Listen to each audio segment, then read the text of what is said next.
What's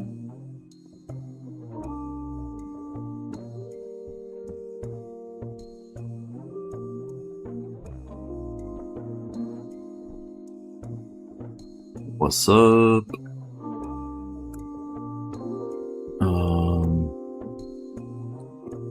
Let's see, what do we got? Bitcoin approaching the end of the weekend. I drew a box around the weekend just to show where that is and when it finishes. So it's very close to it. I think we're only about 3 hours away. Let's go to like 4 hour chart. Yeah, 3 hours and 5 minutes away. It's been a pretty good weekend. It's been, especially Sunday, rallying up into a high point. And we're very close to our all-time high from back here on the 5th of December. So it's only really been a couple of weeks. It's not even been 2 weeks since that all-time high. But there's been a lot of drama. There's been a lot of drama in that 2 week time frame. Lots of liquidations. And now we're sort of recovering back up to those highs. So it seems as though the market does want to continue driving Bitcoin upward overall. And if you go to the weekly chart, I'll show you the candles on the weekly. You can see evidently that there is really long wicks below, which means there is a lot of buying pressure. Demand is stepping in to pick Bitcoin up. So every time it approached $90,000, you had buyers coming in. So good afternoon, Tinos. Good afternoon, Johnny Sevenfold. DC Woodworking, g'day. Big week ahead, yeah, FOMC Wednesday, yep. I'm gonna check that. Let's have a look. Crypto calendar. This month.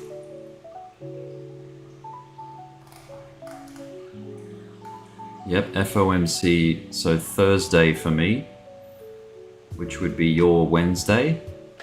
Wednesday afternoon, I would say. You've got, the funds rate decision. So the forecast for that is 4.5%, which means they're going to cut. The projection will be a cut by 25 basis points. So see how that pans out, and we'll see what the press conference, what Jerome Powell decides to say during the press conference, whether he's hawkish or bull, dovish. See what he thinks, because as we know, CPI came in a little hot. I'll show you the CPI graph. Go line chart. You can see inflation, although it has come down a really nice amount, it's not quite at the 2% target, which is basically here where the green line is. It's picked up a little bit. We got close. The closest we came was 2.4% back in October. We had a 2.6 and then a 2.7. So 2.7 going in the wrong direction at the moment, but at least it's calmed down a lot. So you can see where it's been in the past. It's been it is very volatile. Like the inflation figures are always all over the place. So 2% is a pretty ambitious target, I guess. I don't know. That's where I guess they feel it's comfortably under control. Right, let's go back to Bitcoin here.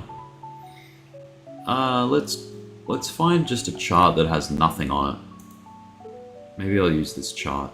This is my Bybit perpetual chart. I'll delete all that. What's this? This is an old line. Alright, so let's look at the macro. Just want to see if there's any lines that we should be paying attention to that are like in the near future. We're already above this one. This was a line that came in, and at least from a linear perspective we got above it. From a logarithmic perspective we're even above it too. We're using it as like a support now, so that's cool. There's another line here which is probably providing the support to the market. Just doing some higher time frame stuff, just see if there's any like hints. Whoops. I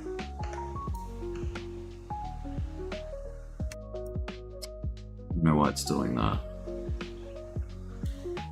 There we go. Okay.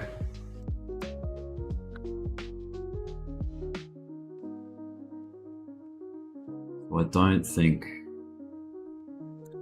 there's any influence off that line or those lines anymore. Price is above it. We had this set up.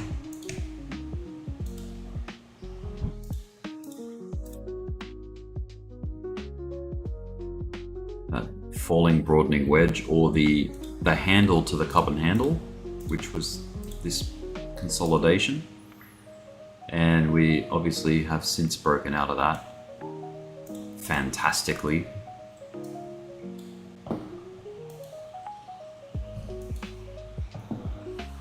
Really nice cup and handle. Now the target for that is, let's have a look.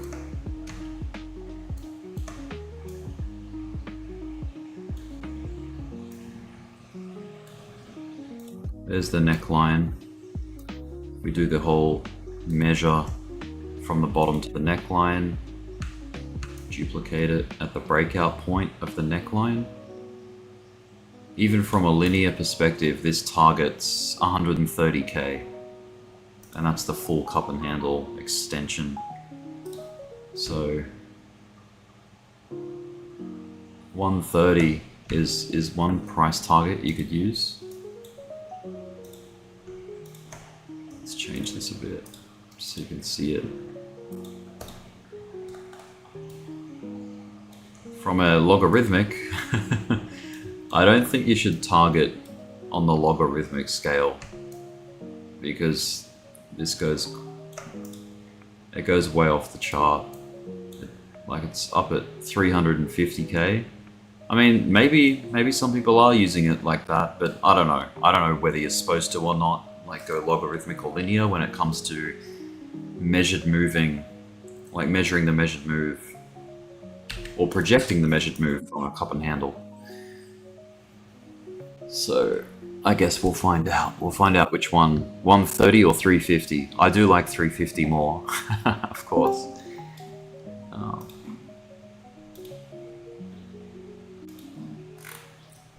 Let me zoom out here. So that's, yeah, those lines, they're not really giving us any help at the moment as far as like where we could be going. Let me see if there's a different line set up here. There is this one.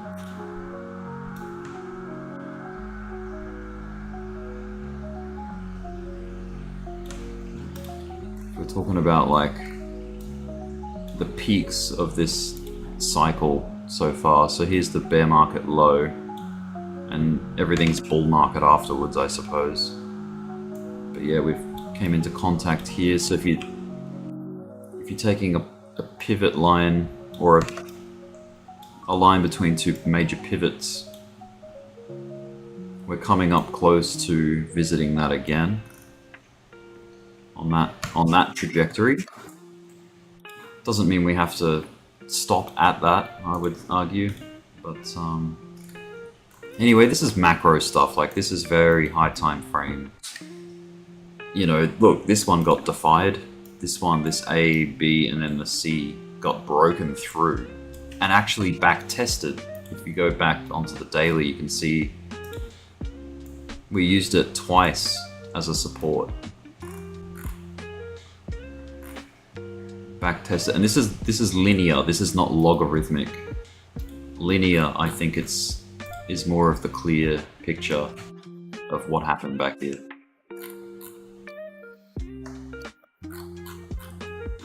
I do like my linear patterns over logarithmic, but logarithmic's good for like viewing performance and scaling everything in. And perhaps extreme high time frame, logarithmic works good, but even out on the weekly, like if you zoom out, you can use the linear chart. Alright.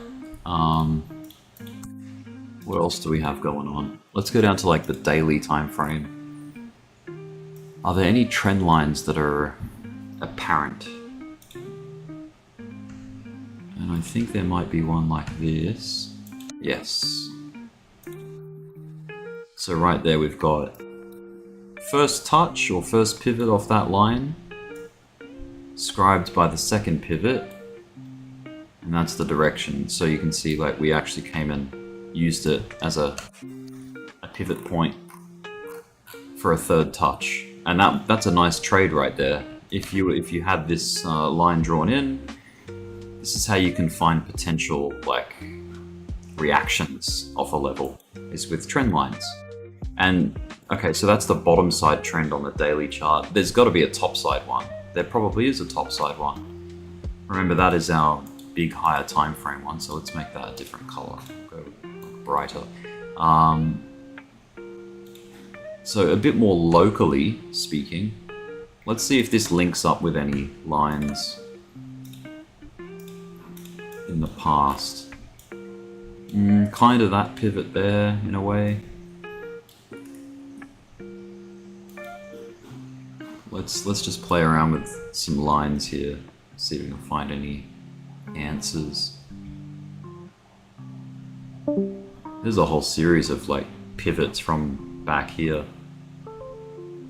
But if you're talking like local, more locally, there's this high and then this wick high. Now that wick, I think it's still relevant to draw lines off it, even though it was like,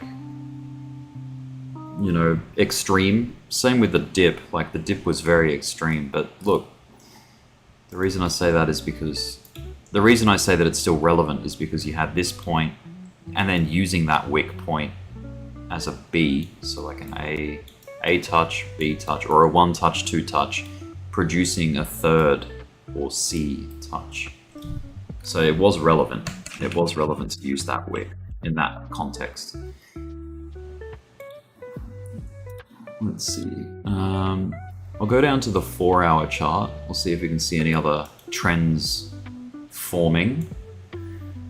Everything seems to be like rising, which is like a rising wedge type scenario, which is kind of scary because, as you know, rising wedges can produce a correction. But we are in a bull market, so if rising wedges are to become invalidated, this is the time. This is the time that they usually do, or that they're most likely to invalidate or become broken. So there is a small one sort of here happening. Let's go just grey. We are working our way up into an apex. I'll put another line here just to show the all-time high. But yeah, that's the 4-hour chart. There is like this, there is a trend line on top that I can see. You know, 1, second touch, and then third is what we recently hit. So if we go down even further, let's go down to the hourly chart. You can see it again. And then let's see if I was to use this line over here, is there any like kind of uniformity? Yes, there was some. Okay, there was definitely uniformity here, and it has since broken through the top. Let me show you. I'll dial in, I'll zoom in a little. But check out the lines, like the wicks. Look at how that all linked up. You had 4 touches. Beautiful. 1, 2, whoop, 2, 3, and then the 4th touch. And just in the last few hours, we've broken through that. And now, look, it looks like we're kind of coming back to see if it's going to act as support. So that's cool. I do like that line. I'm going to leave that in because there's so many examples of it testing at that link up, you know. And look, this is the beauty of trend lines. This is how powerful a trend line can be. Is that all you need is 2 points to begin with to project the line forwards, and look at the shorting opportunities that it presented. You know, if this trend line was to get respected as some kind of resistance, then you could have shorted at 3, or you know, as soon as the price showed and was evident that it was respecting that as resistance, you could have gone short and caught all of that as a short trade.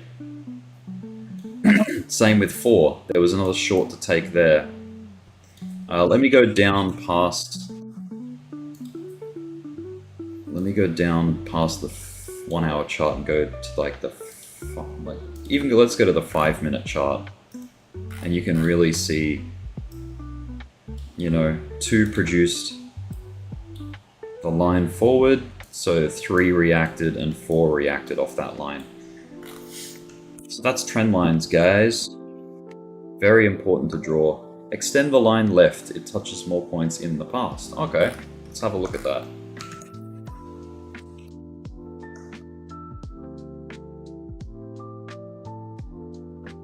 Go to the 4 hour chart. So a way to do that, if you have your line set and you don't necessarily want to eyeball it, you can, and you want to extend it, just double click on the line that you've made and say extend left, extend line left in the style tab, and it'll push it out to the left. So yeah, you almost had a touch here. Let's change its color just so that we can see where it goes. So the blue line, does it link up with anything in the past? Let's go to the 4 hour chart. So not quite here. Let's go right, like way into the past. You might even go on the daily to check this. Ooh, close. Close to this pivot high here.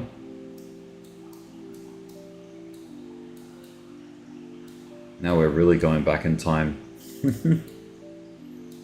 Yeah. Oops. Almost. It does come from a long ways back. But anyway, I'm just keeping it local for this line that I'm drawing here for now. So you've got, yeah, 1, 2, 3, 4 touches. And we're gonna see if it holds as support now that we're above it. Now, I don't tend to track trends that happen on the micro charts, like the 5 minute, the 1 minute. They do happen, but they're just not very influential. They're not gonna, you know, pivot the whole market on the 5 minute or 1 minute, you know? Like if you identify a trend on the 1 minute, it's gonna be short-lived. But let's check it anyway. Let's go down to the 5 minute just to show you what I'm talking about. So I can see it somewhat of a trend line here.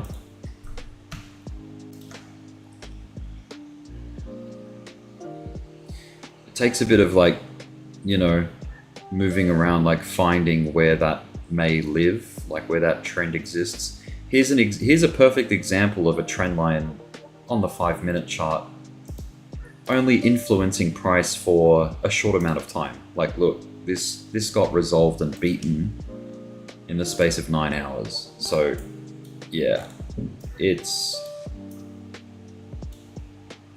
they do like have a place on the screen. Like it depends on the time frame that you're trading. So they're not irrelevant, but they're just not as like high impact as a high time frame trend line. So maybe you could color code your lines. Maybe have the high time frame lines red and then the micro lines green, and just like graduate the color as you go up time frame so that you know how important a trend line is, how severe. Or even you could like use the trend line thickness, like 1, 2, 3, 4 pixels. So it's another way to do it.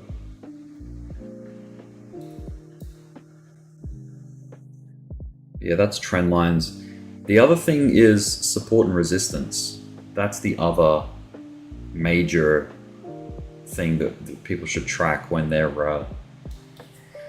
doing technical analysis, you know? So what is the most obvious, resistance that's left on the chart? There's only like really two, to be honest. Like there's the all-time high and then maybe that pivot there.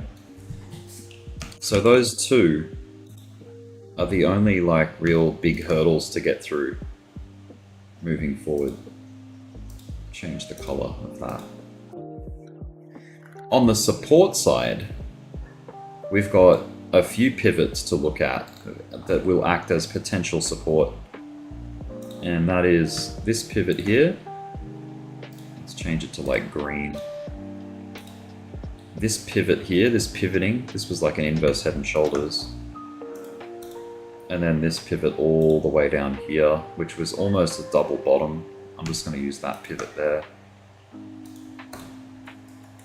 And then obviously our wick low all the way down here. That's another support.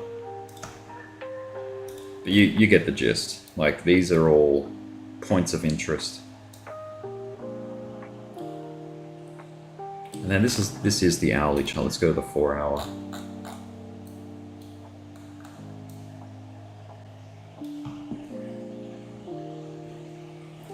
Let's do a Fibonacci retracement as well and see if they line up with any of those lines. So you've got the 236 harmonizing with what would be this line if we were to correct and use it as support.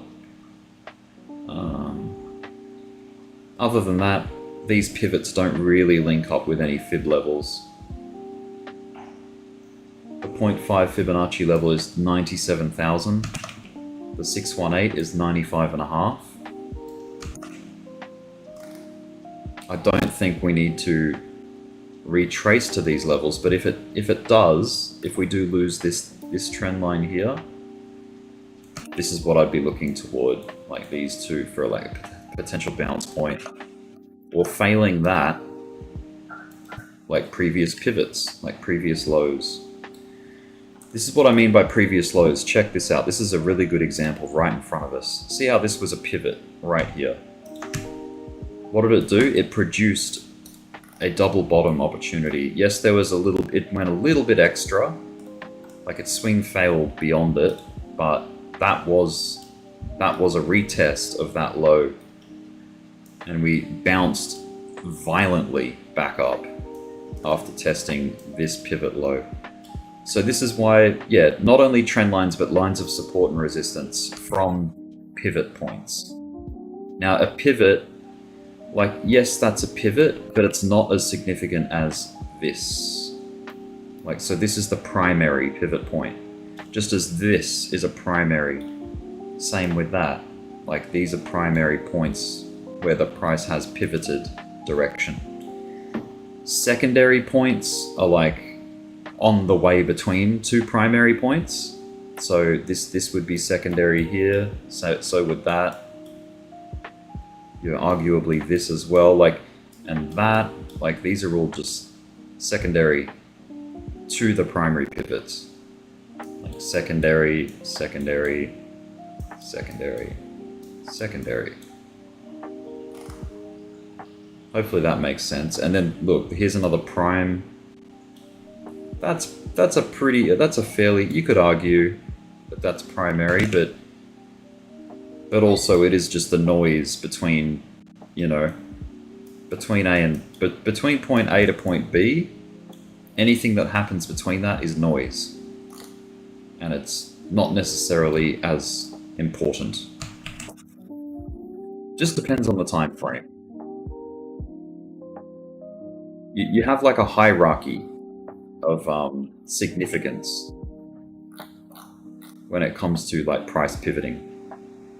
Like this point here is very significant because it's all by itself. It's the lowest low of this region, of this falling broadening wedge. It was the lowest point. We remember that being like a liquidation event. Just as this is a very significant point. So those 2 points right there are very extreme and could have produced, like this point would have produced a reaction if price revisited it, just as this point did up here. Like, let's scribe a line across from that high, if I can get it, and see, yes, there was a reaction of it. See? Right there. We got rejected by it initially, had to come down, find a point of support, and then reapproach it before finally grinding up through it. So that is lines of support and resistance.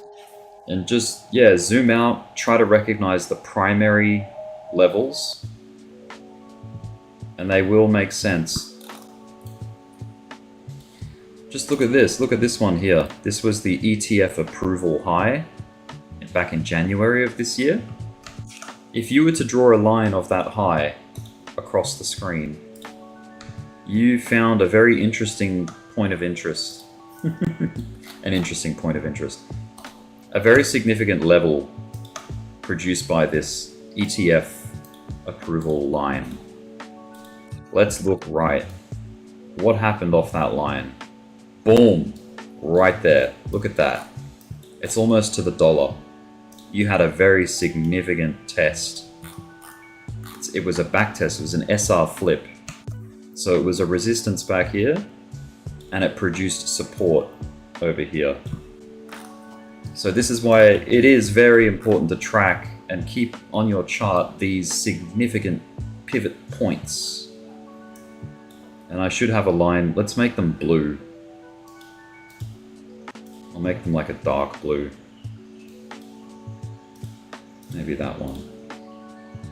These are SR lines. There should be one up here.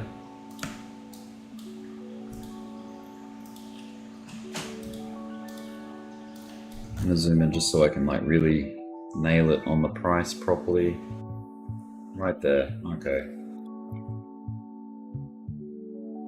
So yeah, hopefully these me showing all this in the last however long that I've been speaking, half an hour, hopefully me showing you this at least gets you comfortable, you know, drawing up your own analysis on whatever chart you want. You can bring this style of analysis to any chart, stock market even, you know, because this is all the basics. This is very important basics. This is the fundamentals of analysis. This is where it all begins. And notice that I have not put any indicators on the chart. I haven't gone into the indicators to add anything in. Because this, I feel, is the most important starting point for technical analysis. Lines of support and resistance and trend lines. Everything else is, you know, secondary to that. All right, so it looks like Bitcoin at the moment is rolling back. We need to try and hunt out where it's going to get support. So it unfortunately broke back through this line that we thought it might find support at.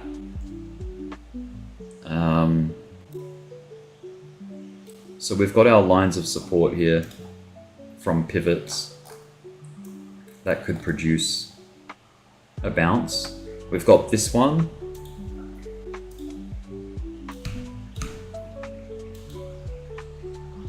Let's get this a little bit more accurate.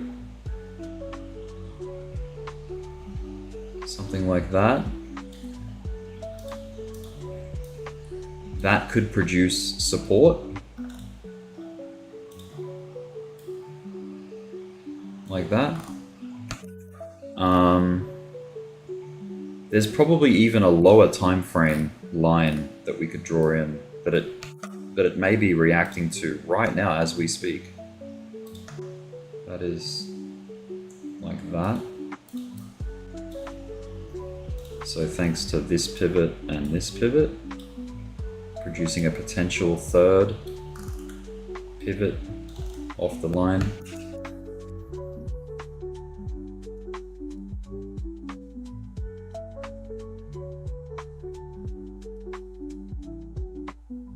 We will see. We will see. I can see like there is a line also on the top side that touches 3 times, which I would be paying attention to.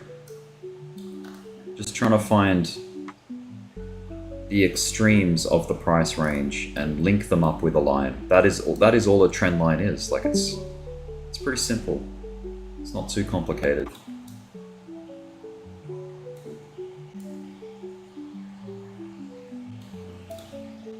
Just by the way, this is correcting down. This could break this line quite easily. Remember, we're only down on the 5-minute chart, so I'd be surprised if it pivoted off it, to be honest. ETH is going to need to finally break out to get the real alt season, I believe. Yeah, I agree. Woodworking. I think the Bitcoin journey is still very much on, and it wouldn't surprise me if we regained more dominance with Bitcoin going into next year, especially around the inauguration of Donald Trump as the president. What's up, Echo 1004? Jim Harder. Jim Harder, you're welcome. TA on XRP says, Lucio. Alright, I'll check XRP out. You can see I've got some TA there. There was like a bull flag. Now, bull flags come from trend lines, you can see. You know, test, test, test, breakout point, back test. Maybe it's going to go for a double back test, but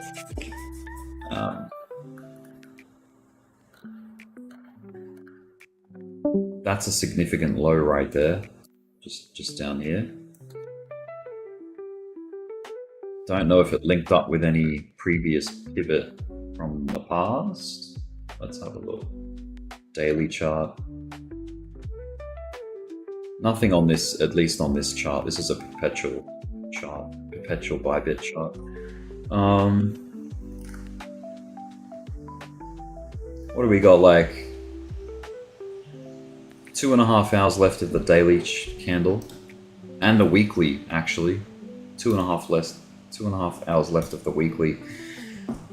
It would be nice to see Bitcoin finish strong. XRP. Let me go down to the 4 hour. I just need to get some context of market structure. So on the 4 hour time frame, we had an uptrend, you know, higher lows, higher highs. That got broken, and we got a downtrend over here. Then it broke back above into an uptrend here. That was an uptrend, and then broke back again to a downtrend here. Then it went uptrend, and we are still technically in an uptrend.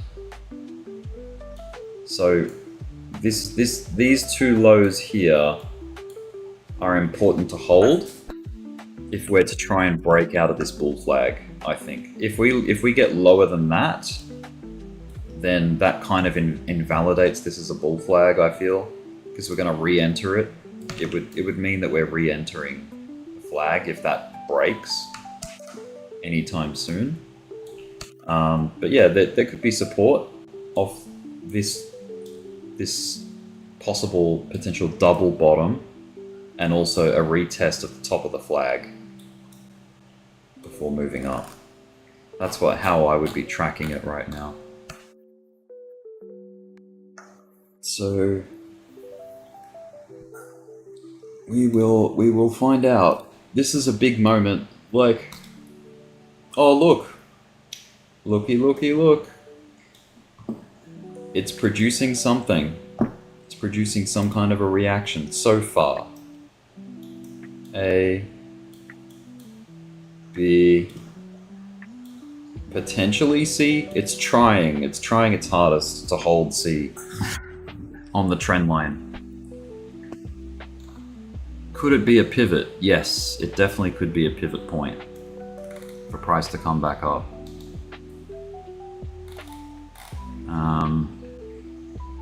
Now remember that there is a bigger line going on. Let's make it yellow. So green, yellow, then red. Red is like more important and more high time frame. That is this line. I don't know why they keep going off the points that I lock them to, but let me just fix that. There, okay. Let's make that red, because that's quite significant. So we've got, like traffic lights, we've got green, yellow, and red. Go back down. Let's go down to the 5 minute. So yeah, if green fails, we got the yellow line, and if the yellow fails, we got the red line, which is all the way back down here.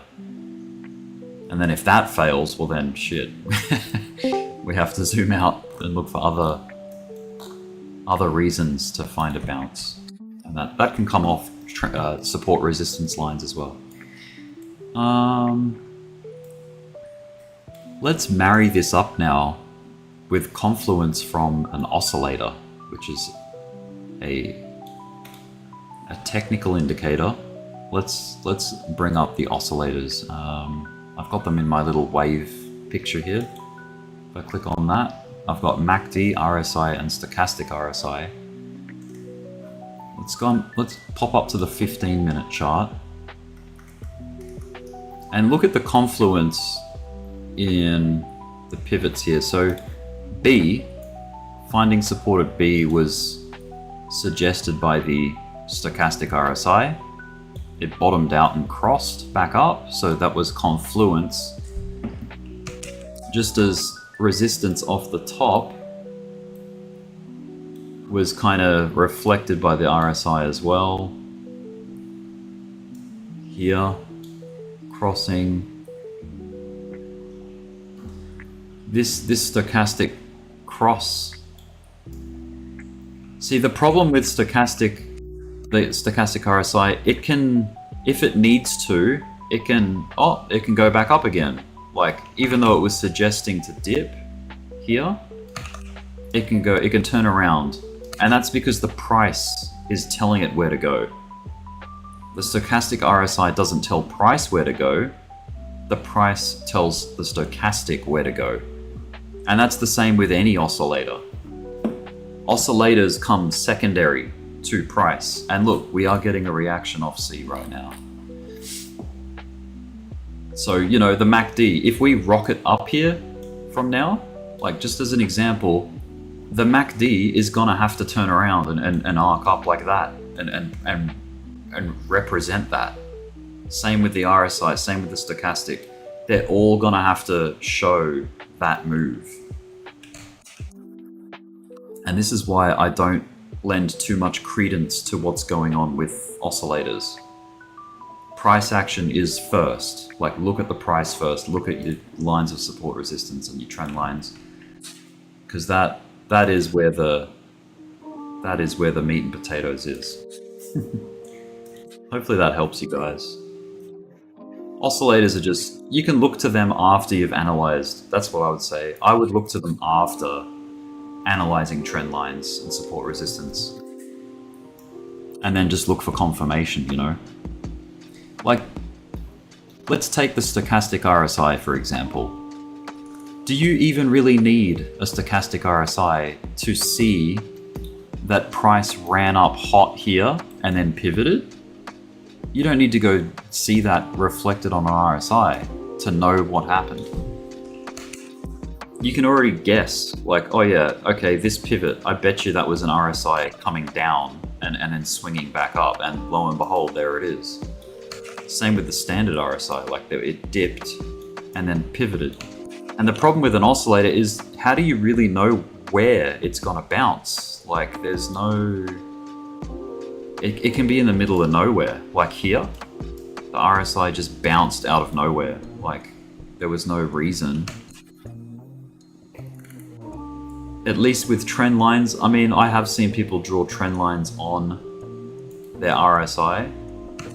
Like, let me go full screen on this. How do I do that? This button. Okay, so I know we're just down on the 15-minute chart, but let me show you an example. Like, people like will grab lines and use them as like trend lines, trends within the oscillator. And that's cool. I don't tend to do that because I'm not really an oscillator. I don't track oscillators too closely.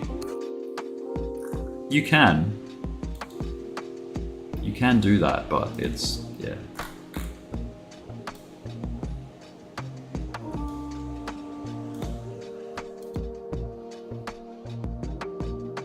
Let's jump up in time frame and see what the oscillators are telling us.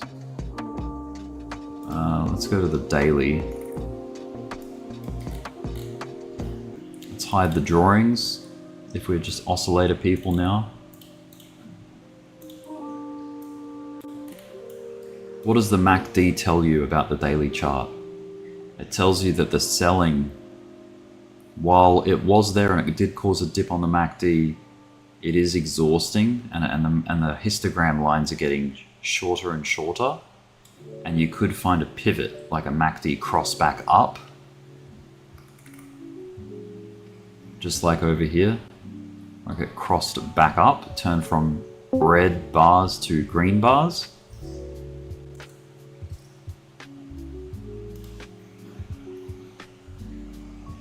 Bring that back down. What else do we see on the daily? So the MACD, yeah, the histogram bars are shrinking. You could get across. The RSI, I can see bearish divergence, but guess what? Bearish divergence happens in a bull market quite often. And that's just because of the nature of the market flow. Like, that's, if we go back to, on the daily chart, if you go back to the previous bull cycle, there was a ton of bearish divergence. Did that stop the bull market? No, it did not stop the bull market. Like, people will find bearish divergence and freak out about it and think that that's the end.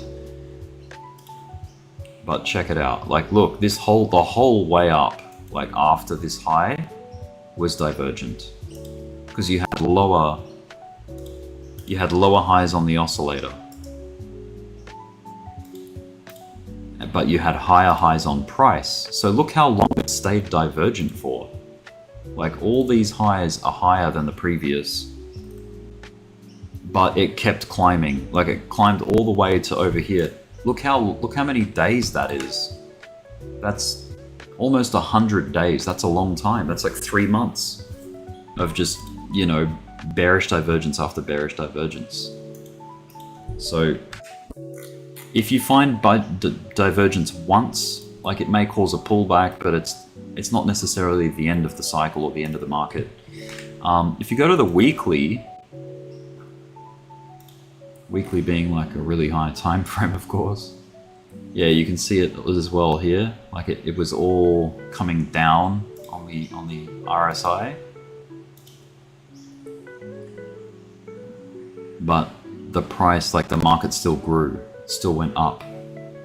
Same with the MACD. The MACD produced a lower high, like a lower peak. And that was the MACD that was comparing the two high points of the bull market. So yeah, the MACD bearish divergence, it did signal the end of the cycle at that point. This is the weekly, by the way. This is identifying divergence on the weekly time frame.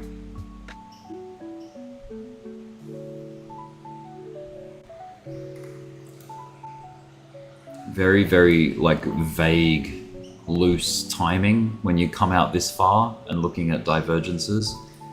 Like the timing, like the result of the divergence could come this week, it could come next week, you know what I mean? Like it's a very loose, it's not a sharp and precise way to read the market, but it is a signal nonetheless. Like it is showing elements of exhaustion or whatever. But if you go back to the daily,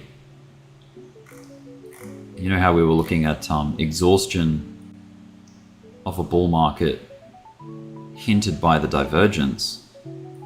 We've only come up, let's see, is there any divergence going on? Yeah, there is some.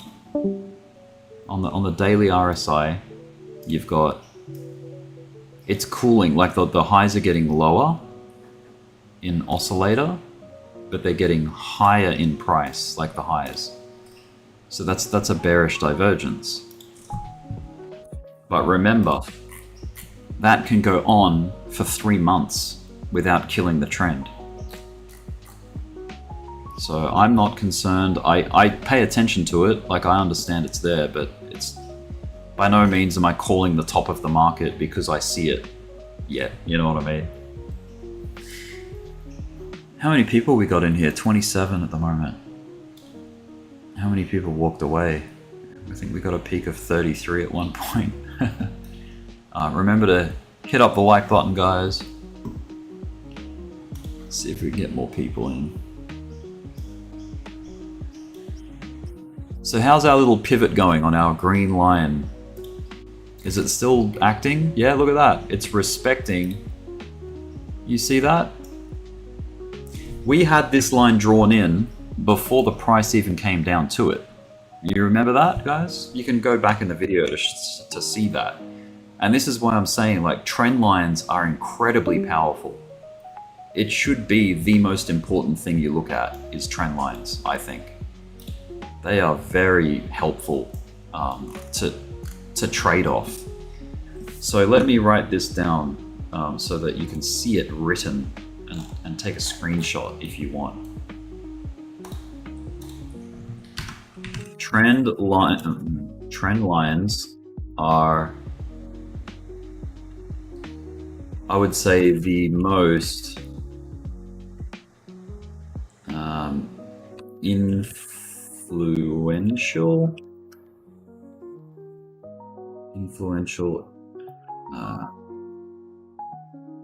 what is it? The most influential indication of price action. So trend lines and lines of support and resistance. Yeah, they're definitely your friend. And on top of that, let me write this in a lowercase, but trend lines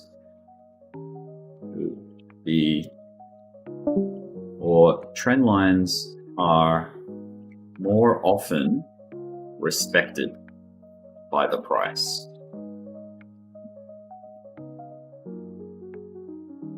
Less often do they break. And that's when you get your breakdowns or your breakouts. But price does tend to respect them more often than break them. Trend lines are more often respected by the price, less often do they break. But they do break eventually. So you can play a break of a trend line as well, and a line of support and resistance, of course. But if you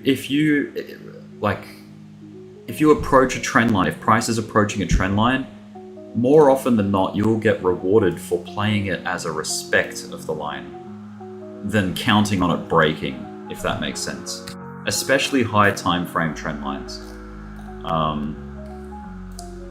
If price climbs, this is a hypothetical, but yeah, take a note of that if you want. But trend lines, guys, trend lines, and lines of support and resistance as well.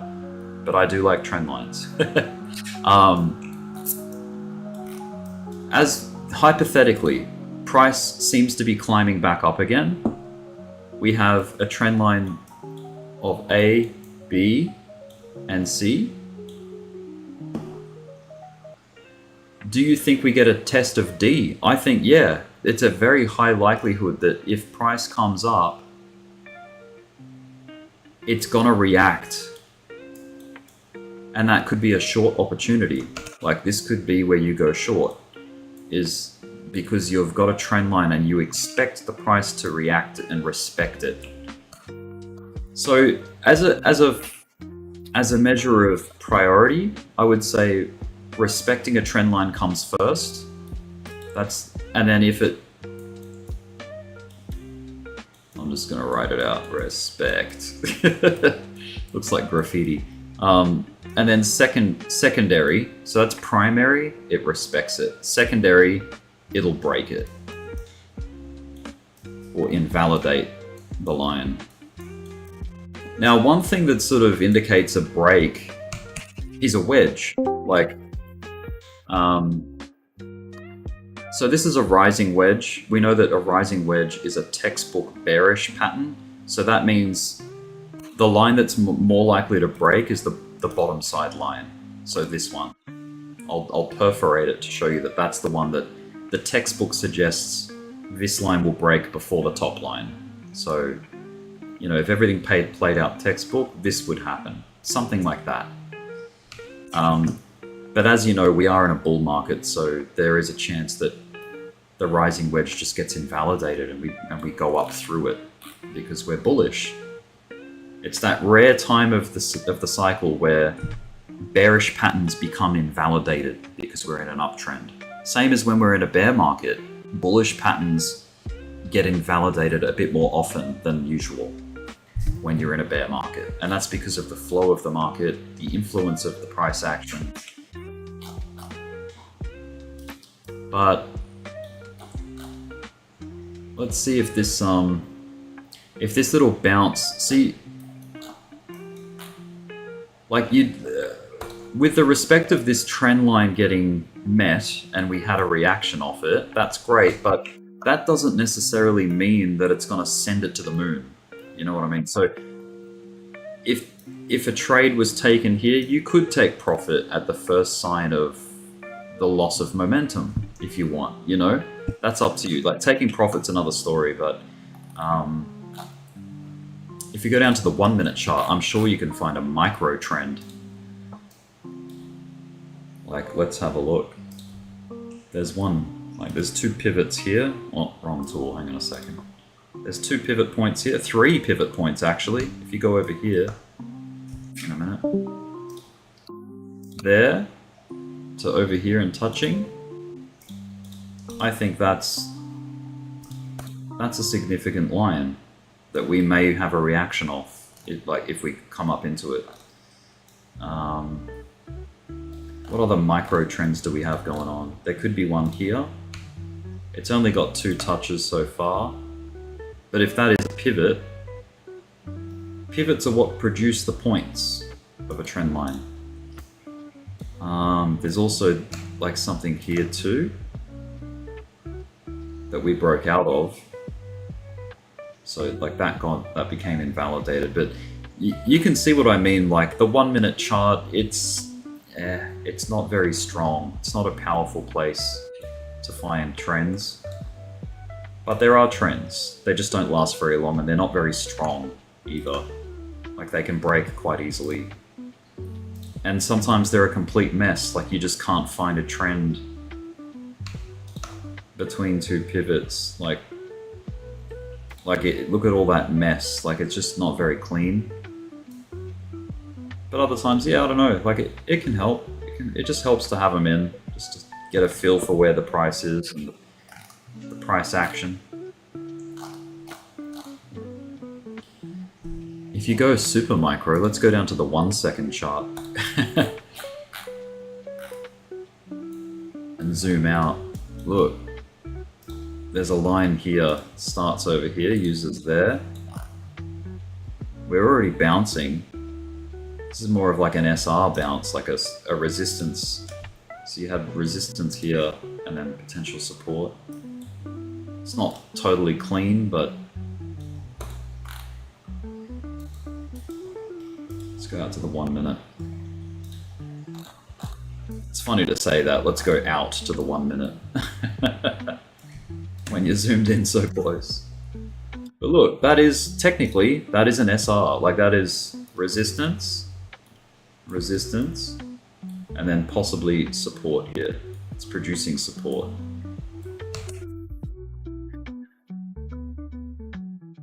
But yeah, this is crazy. We're so zoomed in.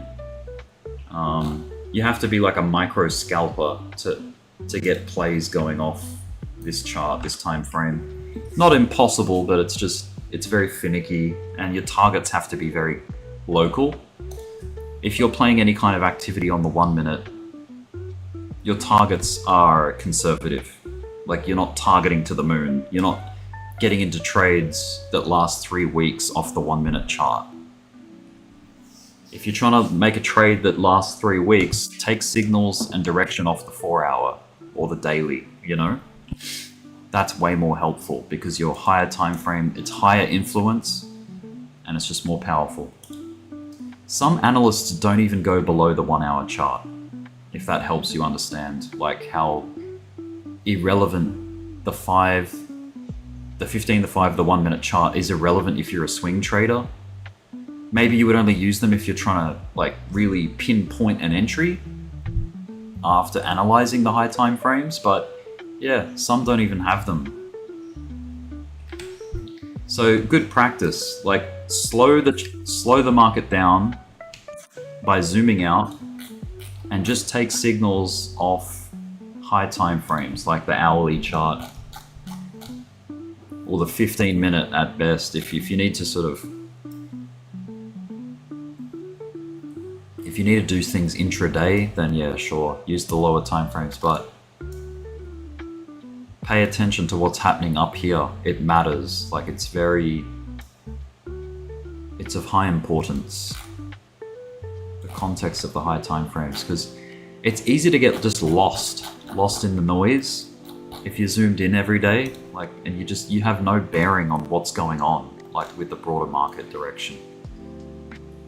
And things can happen that you miss that are really powerful when you're zoomed in like this, you know? And then it may make you wonder why you get trapped in some, or like why a 1 minute setup didn't work out. And that's possibly because a high time frame line came into effect or something, you know? So you want to zoom out. That's all I'll say. Zoom out, get that perspective. But what do we got? We got like 2 hours and 8 minutes left of the week. 2 hours and 8 minutes. I'm just gonna like go jump into the Discord, into Bee's Discord, and just hang out there for a bit. See if there's any conversations going on.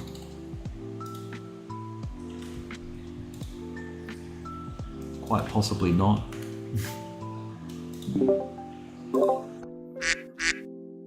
What's up?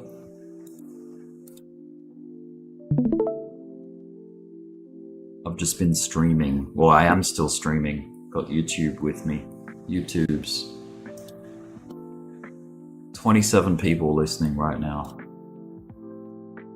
22 likes, 31 people now. Smash the like button, guys. Smash it up. Guys. Smash the like button, guys.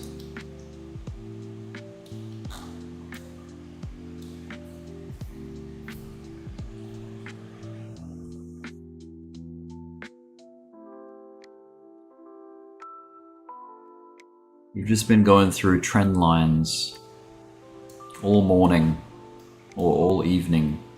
Been talking for an hour straight about trend lines and lines of support and resistance.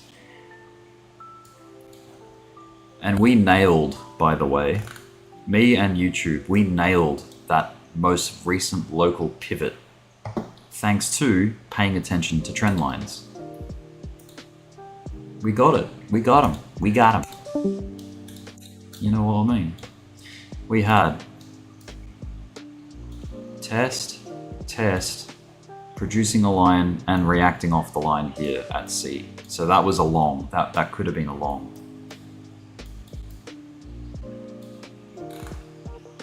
Boom, boom, boom.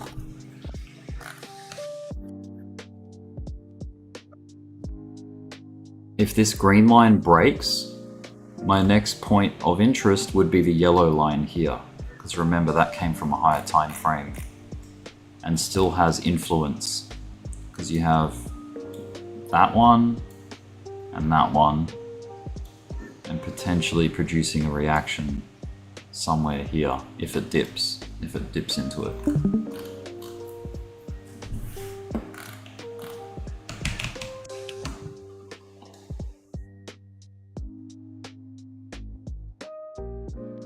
The blue line, this blue line produced so much money for people that were tracking the blue line.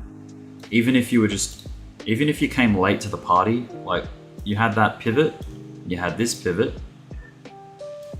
you had a line drawn because of those two pivots. Remember, 2 points provide a line. All you need is 2 points, 2 touches. You just have to make sure you're picking the right pivots, I guess. But it's pretty easy. You just pick the most obvious, pronounced point of price reversal on the chart. Like here is very obvious, and here is very obvious. So you draw a line. And what did it do? Why do I say that it produced so much money? Is because look, you reacted off it here, you could have gone short. That's a trade, that's a successful trade. It even reacted here, you could have gone short here. You know what I mean? So that's the beauty of trend lines, and that's why I'm talking about them ad nauseum today. Because they are so good. So powerful, so profitable.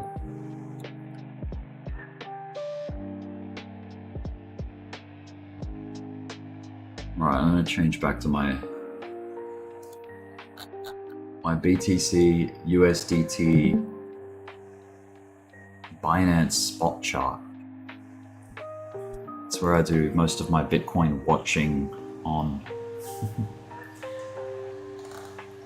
Might have to redraw some lines, actually, some trend lines.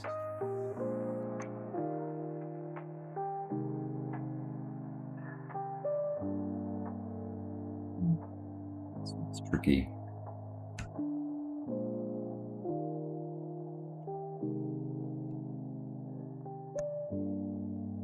Let's go there like that.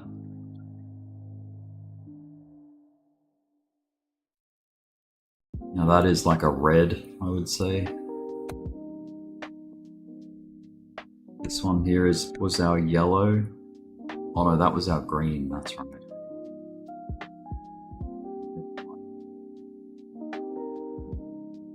So that would be our yellow. And then our red would be like from over here to like there. Or would it? Maybe over here. Would it be more like that? I wonder.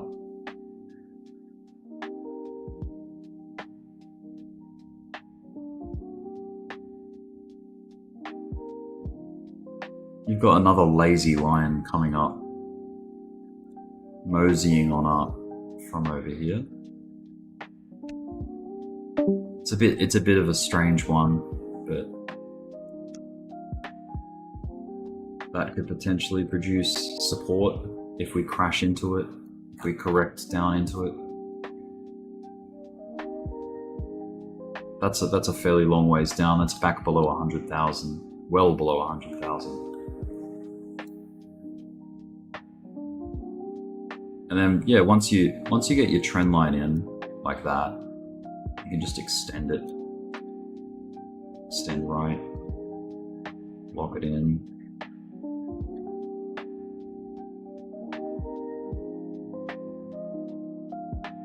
This doesn't really need extending because it's like a small time frame one, but we'll do it anyway.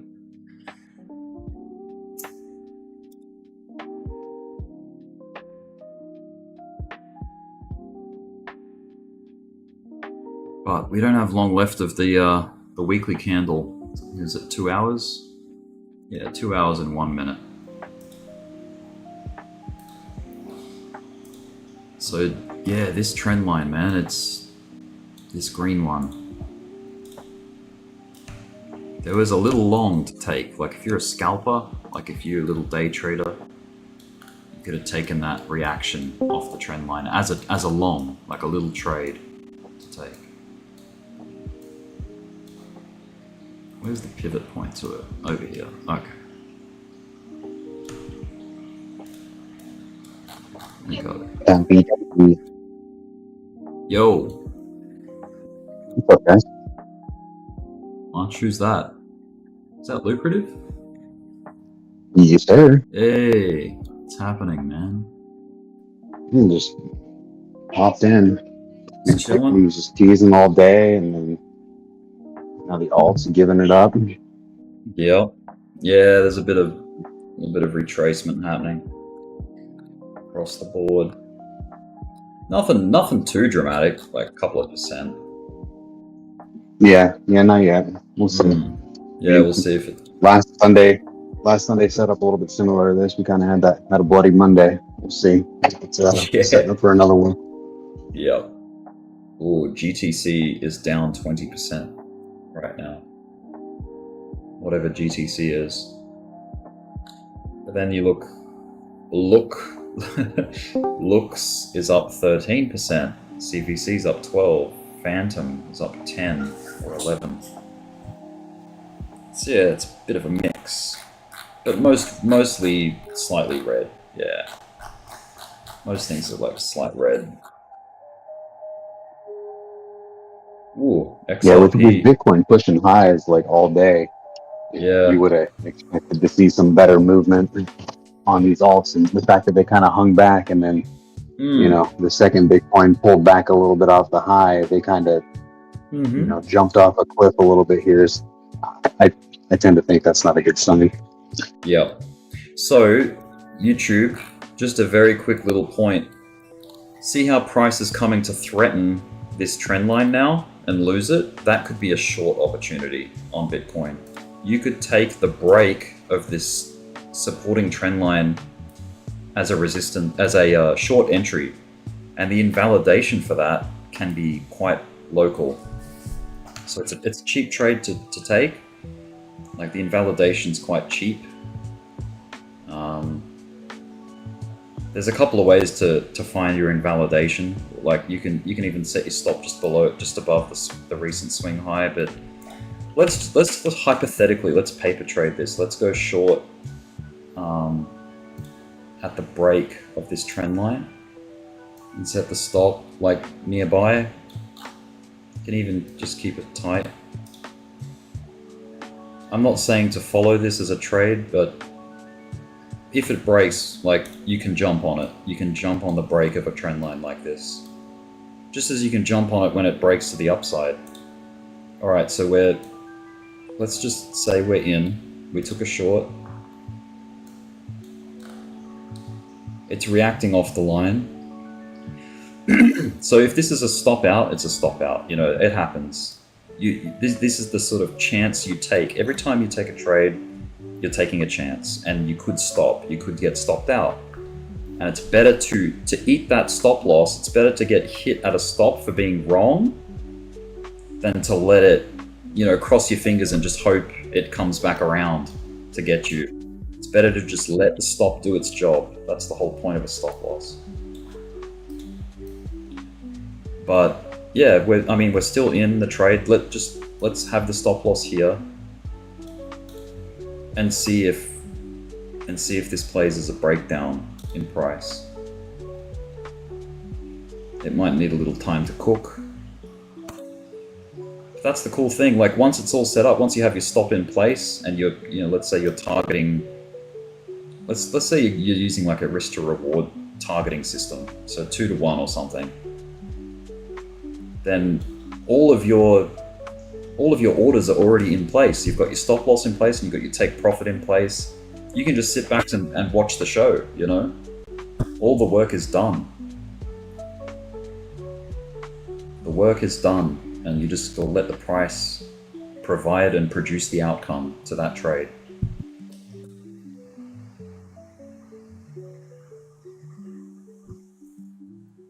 Let's watch it on the 1 minute chart so we can see the action a bit closer. So, okay, we're slightly in profit now. It seems to be breaking down.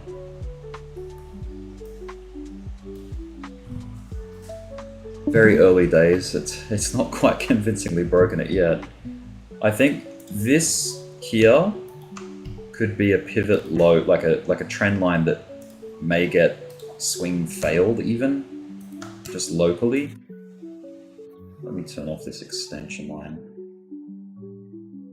But even that could be a little target. This is probably the smallest trade in existence, but if you targeted that as a take profit, that's possible. But yeah, we are in the profit right now, slightly. And that trend line seems to be failing and breaking down.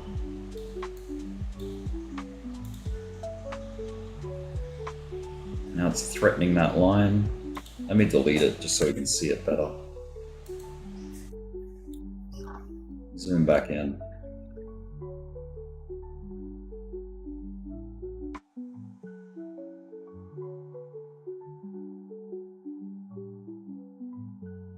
But yeah, scalping short, there is a risk to it in a bull market. Scalping short, like just keep your targets conservative and realistic. You know, you ain't gonna catch the move that takes us down to 40K based off a 1 minute chart setup, you know what I mean? So just keep everything relative and realistic. And yeah, scalping, if you're scalping the 1 minute, expect to take profit in a matter of minutes, I suppose. Alright, so it's starting to go drawn down again now. So you could argue that it's swing failing this pivot here. This pivot here could be, it could have just come down just to spook people and maybe grab stop losses. For the people that did go long here and that perhaps have round tripped it all the way back to their entry and have had their stop at entry or just below entry, they've now been stopped out and dealt with. This is the tricky thing about playing the 1 minute and high leverage and all that. It's like you have to prepare for a lot of disappointment sometimes. The 1 minute chart is so noisy, like it's gonna make you second guess every other minute, you know? Like look at that, it went into drawdown, now it's back in profit again at this line. So yeah, if that's your style, if you enjoy doing that, like if you enjoy this kind of trading, like this anxiety trading, then go for it. I'm not a fan of it. It doesn't suit my personality's not good with it. I second guess things too often and, you know, make mistakes.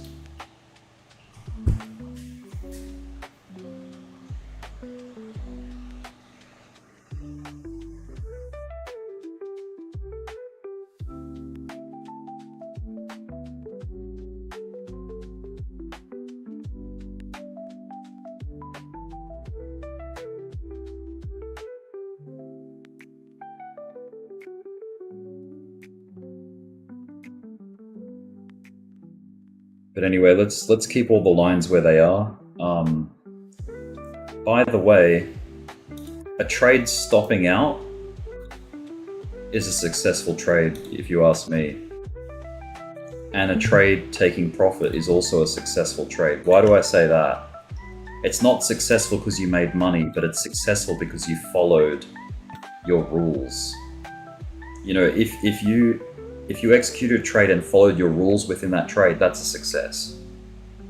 You're successfully trading.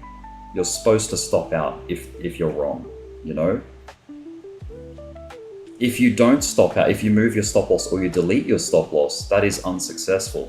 That is double unsuccessful, you know what I mean?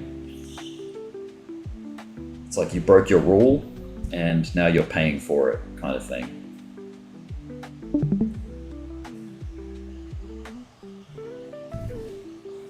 But this, yeah, I don't know. This trade here as a short, it's just an example. I wouldn't be in it myself. I'm not in it.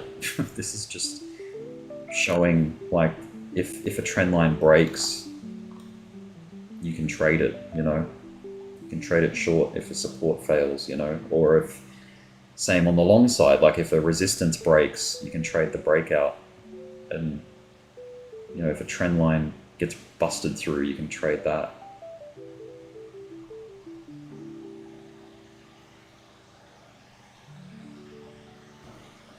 Bit of, it's kind of looking like it's a swing fail, the way it's coming back up again like this, just below this local point.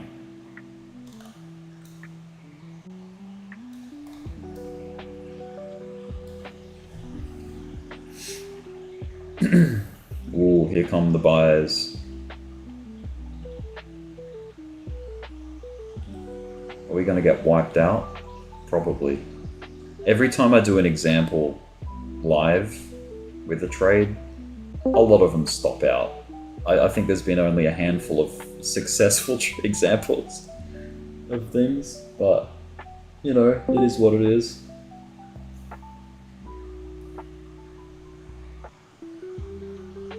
I feel like I'm the Jim Cramer of scalping, of like short time frame, 1 minute chart.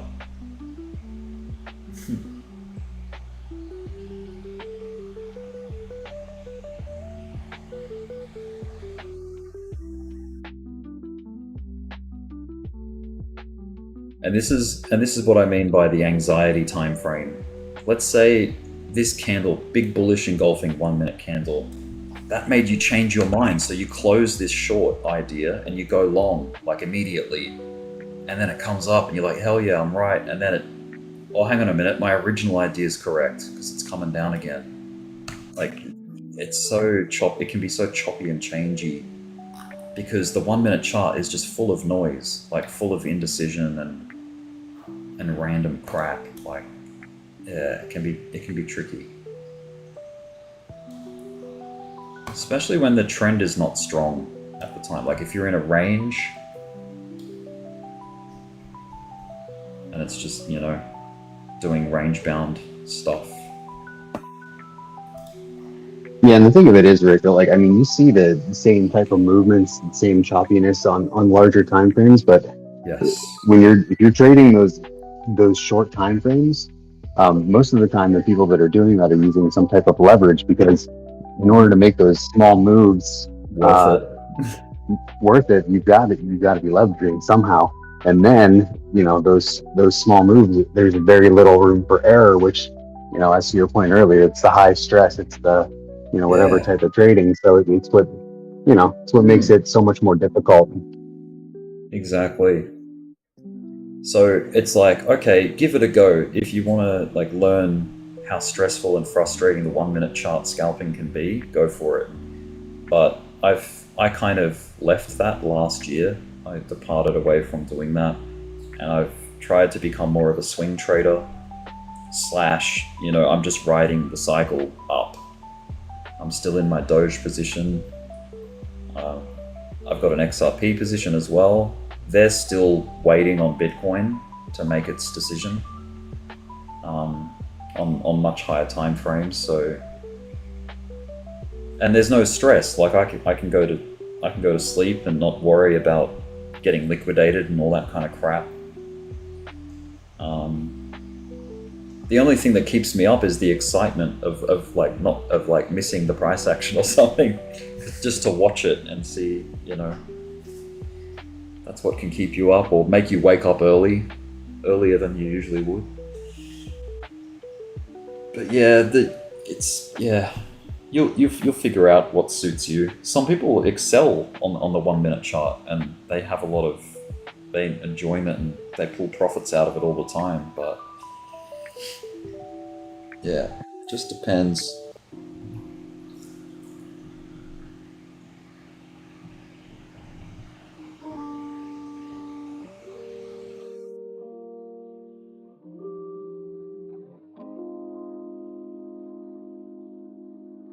So we got less than 2 hours left till weekly close. Less than 2 hours. I think I'm gonna go make another coffee right now because that first one was a little weak. I'll be back in a few minutes, couple of minutes. I bet you by the time I get back that this is stopped out, this little paper trade. But alright, that's my call. I'll be back.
What do you know? It stopped out fantastically. No surprise. So what happened? It was like a dirty retest of the trend line. Found support at it. Technically, kind of like a double bottom, like a W.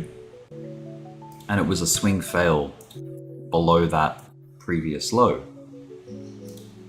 So sneaky market maker doing tricks down on the low time frames.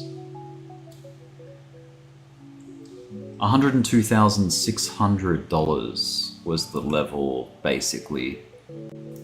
And look at the evidence just by looking left. Look how much that can help just by like looking left.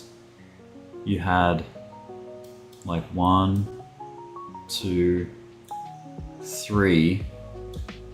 What was the likelihood of a fourth touch and test and support? Yeah, I guess fairly strong. And the fact that it lined up somewhat with a retest of the trend line again.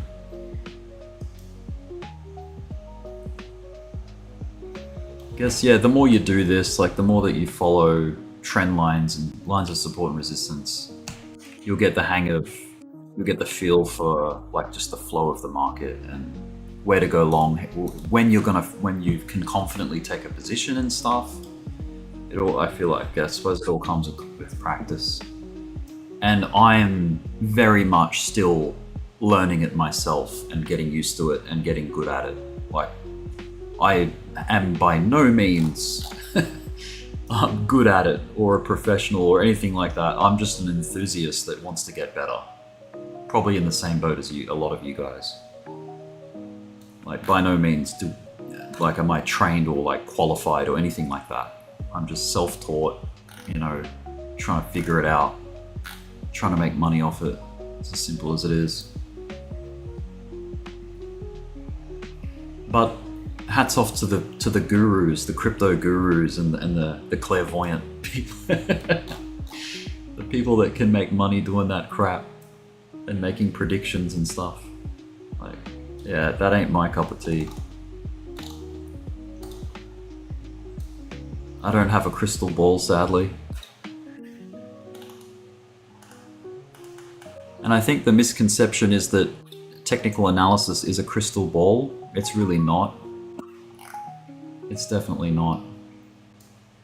All you're trying to do is find an edge, and an edge of probability. Like, you're trying to look for what is highly probable, what is less probable, and go, you know, trade into the strength of the probability. You know, like, and that's all it is. It's not about saying, oh, on Tuesday, the whatever of January, this is gonna happen. This is the price we're gonna hit. Like, you know, that's just some bullshit, I think. It's just like guessing. But I'm loving this candle, this 15-minute candle here. Or the 1 hour even. This 1 hour candle has bounced nicely. And we might even attack the highs and get a new high soon from the weekend. And by the way, this yellow box here is the weekend. That is the boundaries of the weekend.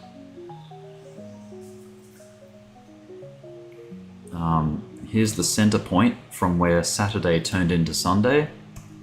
I'll draw it on the chart for everyone. I like Sunday better because it went up. Saturday went down. Saturday, it opened nicely, but then it retraced. And then found a pivot on Saturday night. And then, yeah, up it came Sunday. Rose from the dead. But yeah, that was not a bad weekend. What happened last weekend? Last weekend was, it was kind of crap. But Sunday after, like the close of the Sunday, picked up nicely. But then we had that tragic pivot, the Monday candle threw us right down. So I'm kind of nervous about that happening again. Monday morning breakdown. Look at the other Mondays. The last 2 Mondays have been retracey, you know. So we got to be careful of that. I don't think I have the other Monday depicted, but it was retrace. I think it started by picking up, but then, yeah, Monday, Tuesday of that week was crappy too.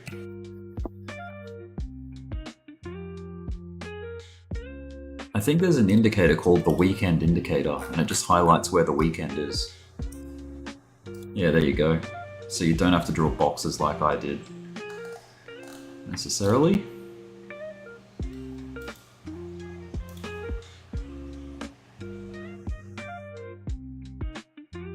But yeah, you can see right after the weekend, the last 3 weekends, you sort of found a correction.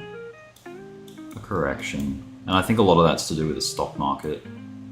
Their Mondays have been pretty crappy, retracey.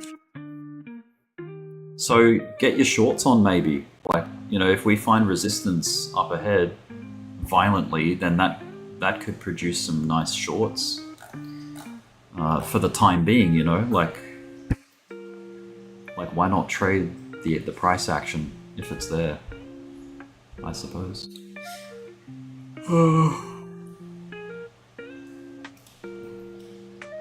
You only zoom back in. This is coming up to the highs with a lot of strength and velocity right now.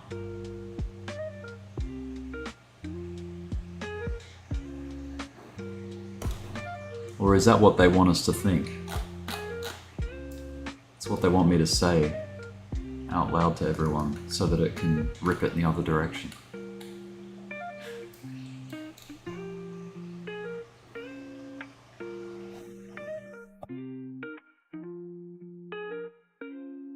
How's BFUD doing?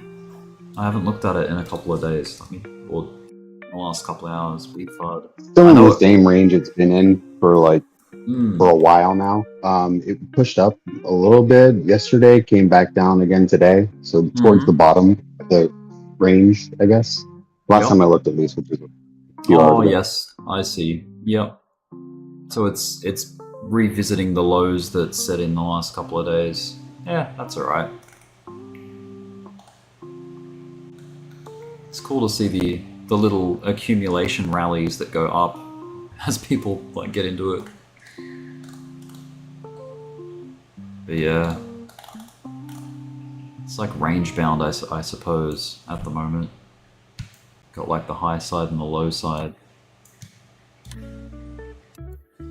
Something like that. That trend line got cooked, sadly. Broke down through it, invalidated it. I'll leave it there anyway, just for the history, but...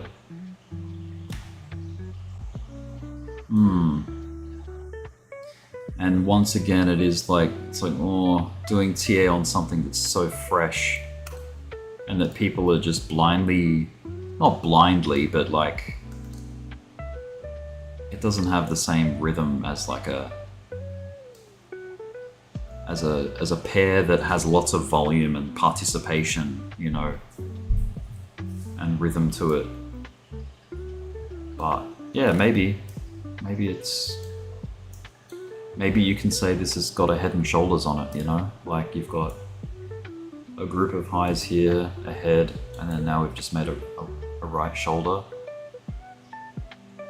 Could be kind of concerning, but really good if you're planning on buying it, because you're going to get a discount, potentially.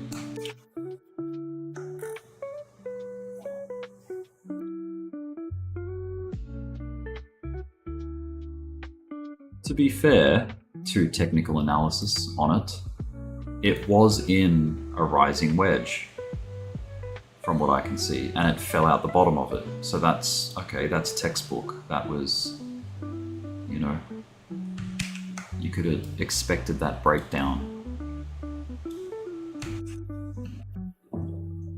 And right now, it's coming up on a support line. So it's important to see how it reacts to that. Could be a really good buy area. I don't know.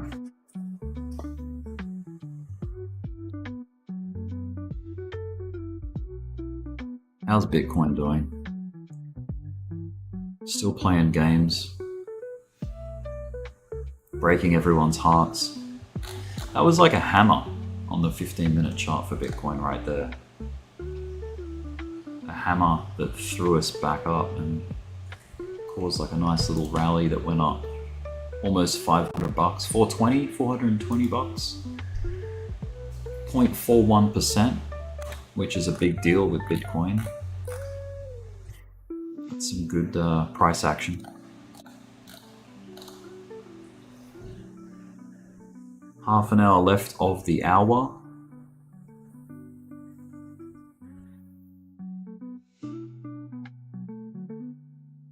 I think yeah, XRP and Doge took a dive in the previous hour. Pretty nasty. Doge is trying to hold on to 40 cents, reclaim it. Yeah, man, the alts came down in an outsized move, and Bitcoin had that little move down there across the board, it seemed like. Yeah, it did. Yep. XLM, XRP, Solana, Ethereum, Doge, Link and Sui. Yeah. The shit coins, Peanut, Chill Guy, Silly, Shiba, Moodang. Oh, I shouldn't say Shiba's a shit coin, but Moodang, Whiff, Pepe, Bonk. Yeah, these are all the memes. They're all kind of similar. Shiba is I mean, you can't. It's not even a coin though. It's a token. Right. Yeah. Yeah. Yeah. Shiba. Yeah, I guess Peanut, Chill Guy, Silly. These are all tokens on the Solana blockchain. Same with Moodang, I think. Is Whiff Ethereum? Can't even remember. Maybe, or maybe it's Solana as well. Yeah. And then Pepe. Bonk is definitely. Bonk is Solana. I know that Bonk is Solana. Yeah. Most of this screen is Solana memes. Shiba is Ethereum, isn't it? An Ethereum token.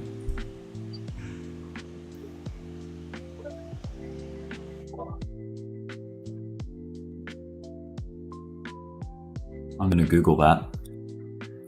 Is Shiba Inu an ERC20 token?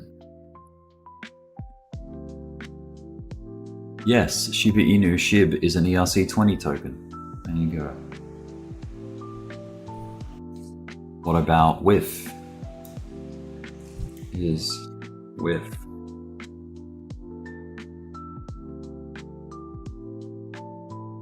Oh, Whiff is an ERC20. Okay, let's go Bonk. Because I was confident that Bonk was Solana. No, Bonk is not an ERC20 token. It is native to the Solana blockchain, meaning it operates. Yep. Alright, what about Moodang? I know Moodang is also Solana. Oh, hang on a minute. Yes, Moodang is considered an ERC20 token. Etherscan. What about, I think Silly is Solana. No, I thought, oh, that's weird. Okay, maybe I was just totally wrong. What about Chill Guy?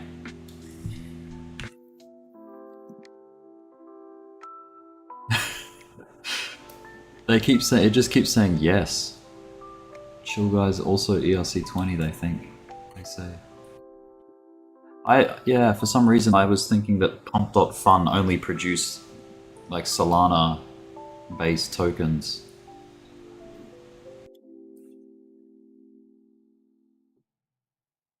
What kind of token is Pepe? Meme coin operates on the Ethereum blockchain, yeah.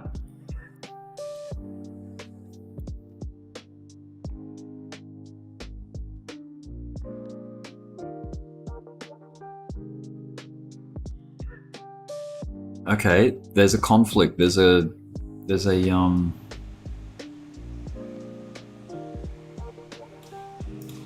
is the native token of dog with hat, a meme coin on the Solana blockchain. So yeah, it is Solana based.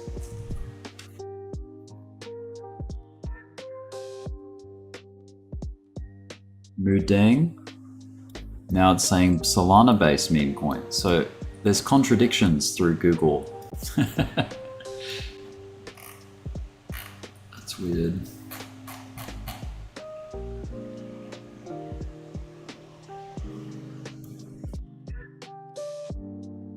Solana meme coins.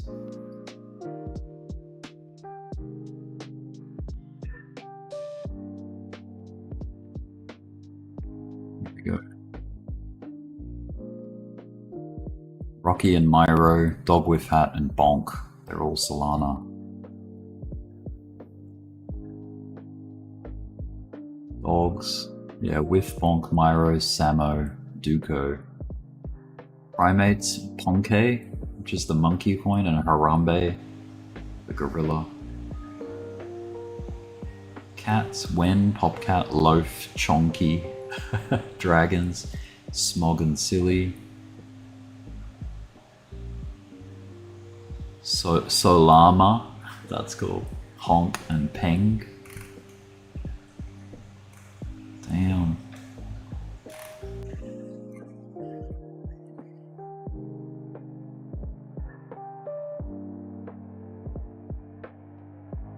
Alright, what's Bitcoin doing? Still playing. I'm gonna track it on the 5-minute. Just watch it flow.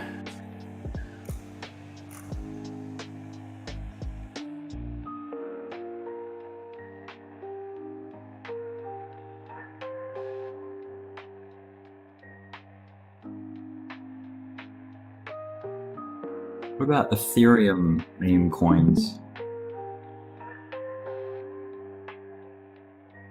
Turbo, Floki,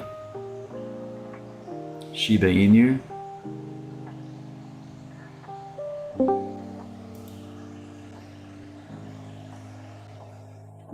Okay, this is a good graphic. Open this up, big screen.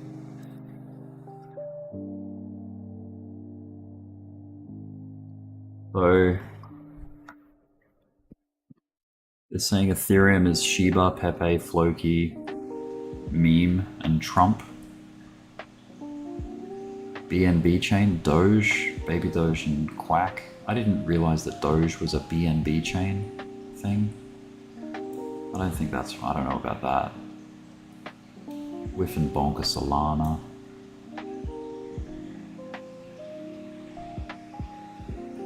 Avalanche, Cockinu, COQ.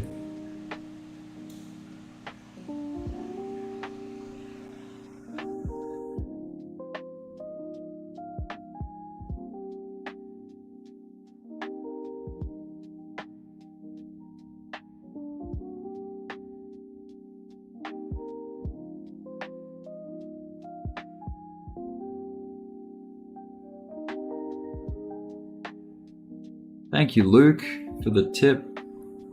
I only just noticed that, saw that. 10,000 BFUD. Appreciate it, man.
Rising.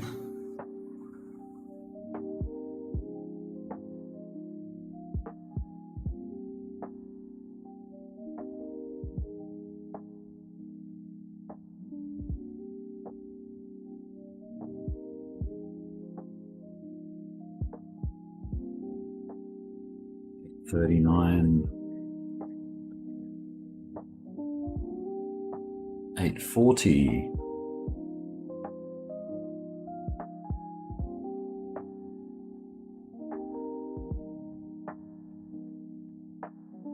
So Eastern, I'm guessing, is 7 p.m. is the daily close for you guys, 7 p.m. Eastern, which would be about 4 p.m. Western, West Coast,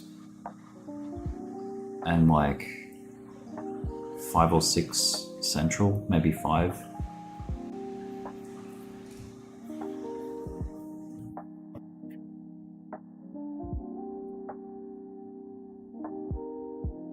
At least it feels like the end of the week, being a Sunday evening, Sunday night, the weekly close.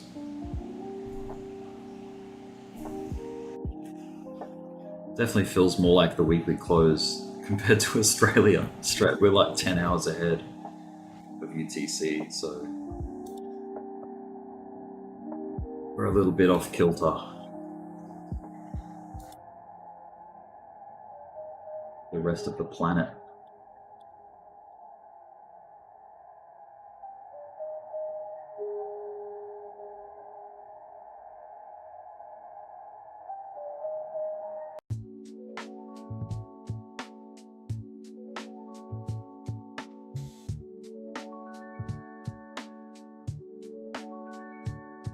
Let's catch up on some comments here. Cow testing highs, moo. Rick, could I get TA on banana 4 hour/1 hour, please? So, yeah, I can have a look at banana. Bailey Deshazo, Gulf Shores AL. Albuquerque, is that what AL is? Gulf Shores. Rick, are we in the altcoin season? I don't think so yet. We've had little teasers of it, but I don't think so. I think it's still Bitcoin's story right now. Even though there are little hiccups along the way with dominance, I'm not convinced yet of an alt season. But I'm looking forward to it, nonetheless. Let's look at Bitcoin dominance. Yeah, look. Let's go to the, I don't know. See how dominance is getting reclaimed? There's no doubt this caused a really nice rally for altcoins, and that's like a little hint at what an alt season can feel like when Bitcoin starts to lose dominance like that. So I don't know, it's like Bitcoin's trying to climb back up toward, see if it can get back to 60% dominance. I don't know, maybe. But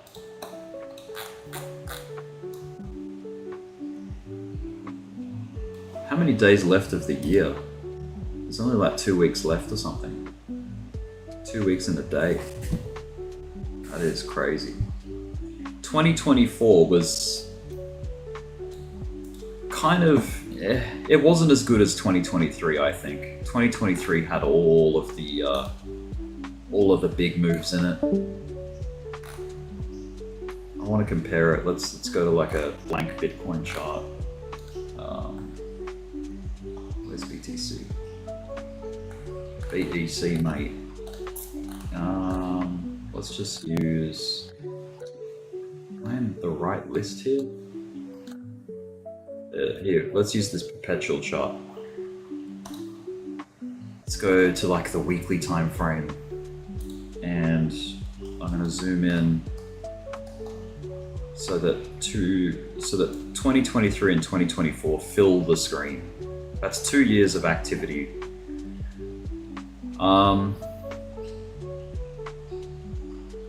You know what? I almost take that back.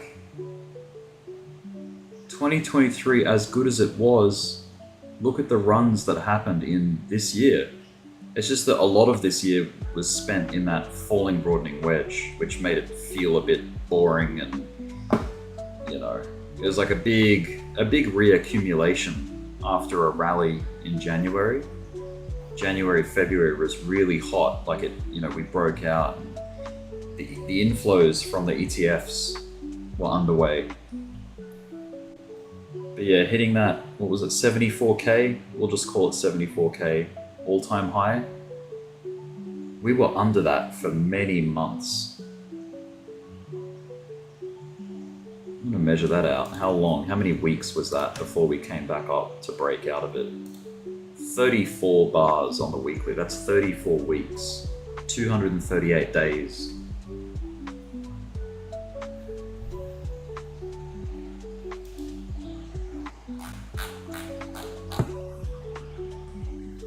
So March, April, May, that's 3 months. June, July, August, that's 6. September, October is 7 to 8 months. Yeah, about 8 months. 8 months to reclaim that high and break out. Ooh, I think we might be getting some price action on Bitcoin. Let me just go back into it. No, I was just imagining it. Okay. But it's looking good. We're on the high side of this weekend box.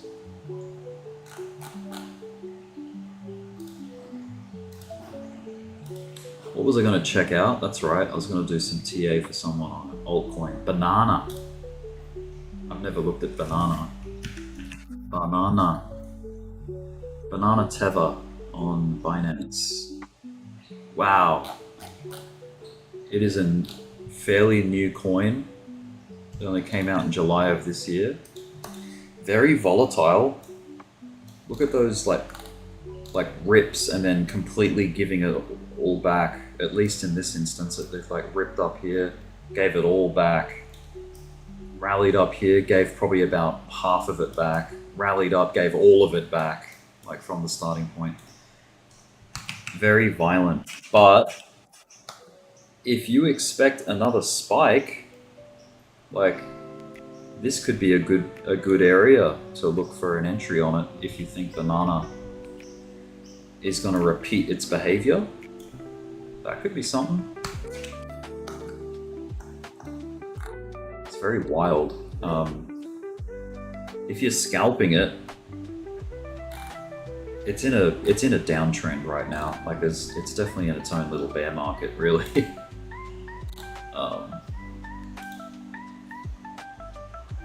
Okay, here's a little reason. We're on the 15-minute chart. We had a pivot low. You could call this a triple bottom, like it's a loose one, but you could call this like a triple bottom right here. And potentially an excuse to go up, as we've tested it once, deeper twice, and then maybe we get like an inverse head and shoulders type reversal that gets it on track for the next, you know, leg up. Maybe. But I don't know, go back to trend lines again. That seems to be something that I've had success with, just for analyzing what's going on. Track a trend line, wait for it to break. That was a really severe dump in the last couple of hours. The last hour, it just fell off a cliff. Like it was trying to build up a level and then it just collapsed. So that's pretty nasty. It went, oh, okay, 2.8%. It's not that bad. It's probably a testament to how flat it is in performance. Like it's not pulling in big numbers at the moment. And that might be a hint that it's reached a level of support because of how quiet it's getting with its volatility. Even though on the high time frame it looks very violent, as you zoom in, it's starting maybe to show signs of trying to put the brakes on like here, the volatility slowed down a lot, and there was a squeeze. Unfortunately, it was a bear pennant, and it broke down. Once again, trend lines help you with that. I'm just freehanding them, but yeah, you can trade the breakdown, which is what I tried to show an example of on Bitcoin, but it didn't work out. It stopped out.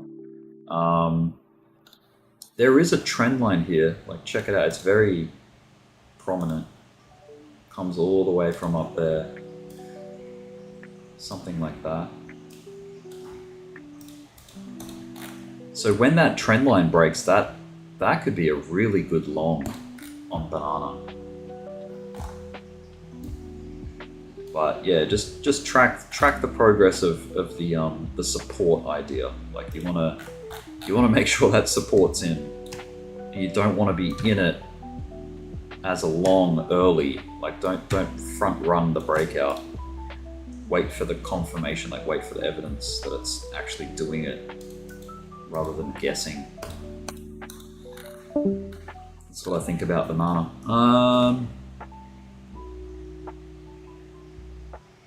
What other requests? Jasmine, Fatima is asking for Jasmine. Let's check that out while we're waiting on the daily close.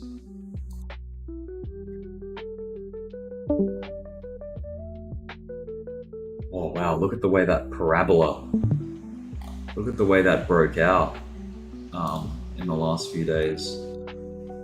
When was that? That was, okay, early December. I think we were talking about breaking out of this pink trend line here. It basically bounced off the flipper, so, which is where you have like a either falling channel or falling wedge. The main distinction of the flipper is this line here, this falling trend line. You break out of it initially, and a very common occurrence is that you back test the top of it. And that's just what I call bouncing off the flipper. Like, it's a retest of a trend line breakout, and it's just a cute name that I added to it. It's not a technical, like, it's not an official like textbook term or anything like that. But it's not? I always thought it was. In the spirit of like making analysis your own, I named it bouncing it off the flipper. So there you go.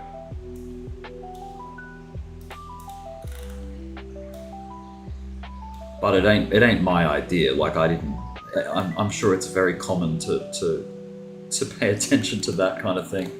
Like bouncing, retesting the top side of a trend. It's pretty common. Back testing. Happens on support resistance as well. Like, you have a breakout. Let's say this is a price action coming up to a resistance, reacting off the resistance, breaking out, and then back testing the breakout, like the old resistance. You know, that's common. It's called an SR flip. An SR flip. And they are all over the place. SR flips. Supports. This chart, Jasmine, I'm sure there's an SR flip somewhere. Yeah, there's sort of one over here. You had resistance here, and as price fell toward it, it wasn't dramatic, but there was a reaction off that line that provided a bounce to here. Could have traded that. Yeah, anyway, probably not the best chart to show SR flip examples. But as far as a falling wedge goes, it's a beautiful example of it. And look at this descending triangle here that broke bullish. Like, you had something like that. I know I'm chopping off some wicks here to like make sense of it, but yeah, for the most part, I think the majority of the action conforms to that. And that was a huge breakout on Jasmine. And I bet you there's some falling wedges down here too.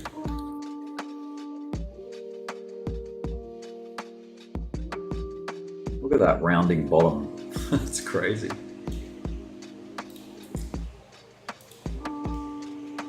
Bit of a trend line there. Like kind of strange, a little bit obscure, but you know, it's there. Wicks. This is like a wick respecting falling wedge, where the wicks actually tell the story. If you just go by candle bodies, even if you chop the wicks off, there's some ideas there too. But yeah, like it still reads if you chop the wicks off as a falling wedge, I think. Anyway, to keep it real simple, it's the trend falling that results in a bounce eventually, and then you basically you're getting into a long, you know, at the confirmation of a bounce, essentially. Same with rising wedges. Rising wedges produce short opportunities, like this one. That was a really good rising wedge on Jasmine at the time. You know, you had a trend line, price tended to bounce off it and use it as support, but there was a point of failure, and you could have traded that, you could have shorted that, and it was really violent. It fell down pretty hard. Top side's not too uniform, but you could argue that it's there. It's just a bit messy.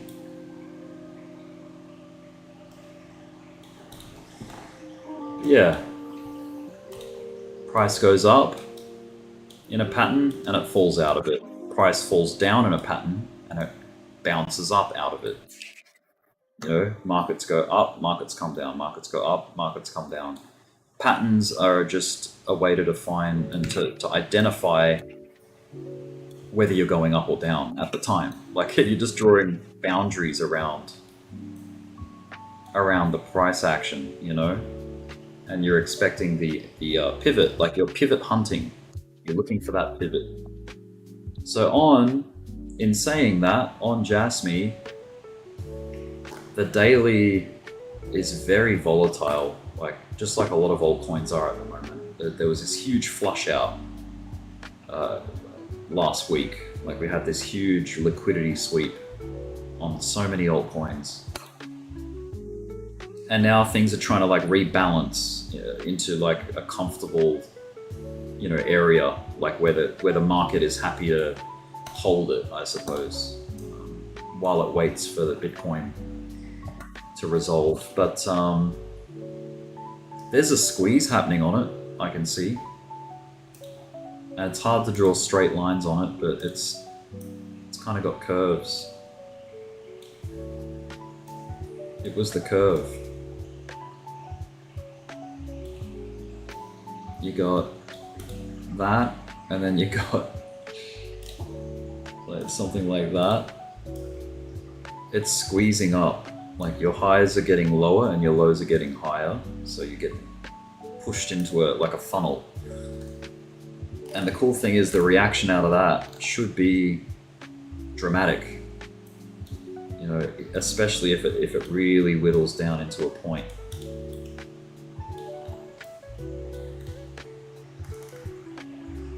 I'm going to call that an exotic triangle, because it's made of curves instead of straight lines. Or a reverse trumpet, I don't know, there's something. It's got like it's curves rather than straight lines.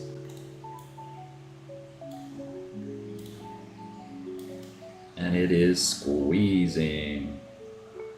Hopefully the outcome of it is a break up rather than a breakdown. The fact that we're in a bull market, undoubtedly, is that I think you got a higher likelihood of breaking up with Jasmy here than down, but we will see. It's a lot of this rides on Bitcoin. I think it really depends on what Bitcoin's gonna do with the rest of December and leading up into January.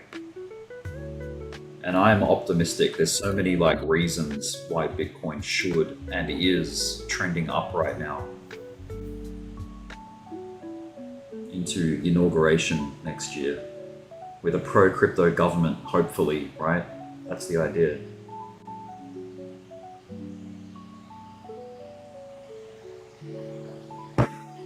We got a shake-up at the SEC. We're getting rid of Gensler, the guy that's giving crypto a hard time for the last 4 years, or however long it's been.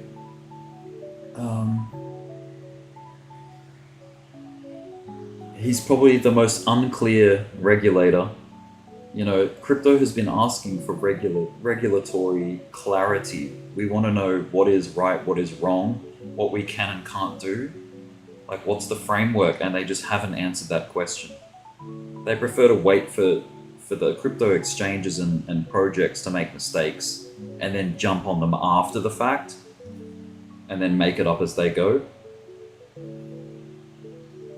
And that's proven to be quite a failure because they've had a lot of losses at the SEC. There's been wins, like the case that they got Kim Kardashian in trouble for endorsing an altcoin, you know, pushing that Bitcoin, what was it, Ethereum Max or something? I think, correct me if I'm wrong, but the who's that guy that recently had a boxing match against Mike Tyson?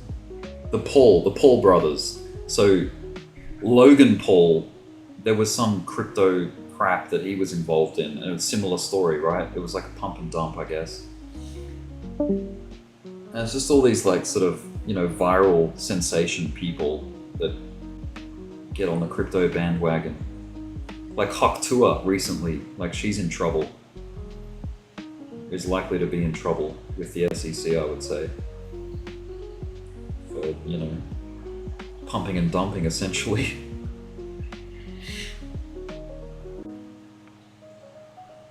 But yeah, that's all up for speculation, whether it was her directly or whether she was just an accomplice. Like she was just, you know, she was being used for her notoriety at the time. Like she's a bit of just a viral trend at the moment, as we all know.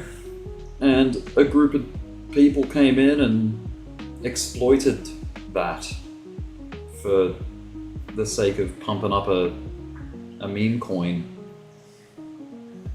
And then dumping it really violent. It's crazy. Think about if they didn't dump it. Like, where would it be? It might be listed on central exchanges called Hawk, H-A-W-K. It could be so much bigger than it ever got. You know what I mean? But they rug pulled it. A lot of silly investors threw a lot of money at it and lost their money. You know, their tokens are now worthless. So that's the wild west of DEX, like decentralized crypto. There's a lot of garbage out there. There's a lot of like just pump and dump type shit. It's like a whole other realm of crypto is when you get on the DEXs. It's, you know, it's a wild west. Crypto's already wild enough. Like, we've got a lot of volatility in even the blue chips are very volatile. Like, you can make money just trading the more regular stuff. And Bitcoin is pushing right now, and we've got a new high. Will it be a swing fail or will it be legitimate? Is this a real move? Or is it just a little tease?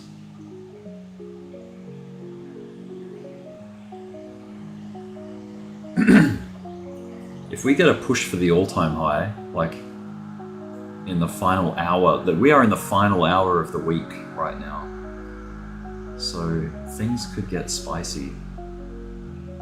And even the first 2 hours of the Monday candle Could be interesting. Could be a really nasty dump. Wouldn't that be nasty? Swing failing the all-time high and then dumping real heavy on the Monday candle. Wiping out all the late longs, you know, all the ambitious longs jumping in right now on leverage. I bet you that heat map is hot on the bottom side right now. Let's have a look at it. Heat map.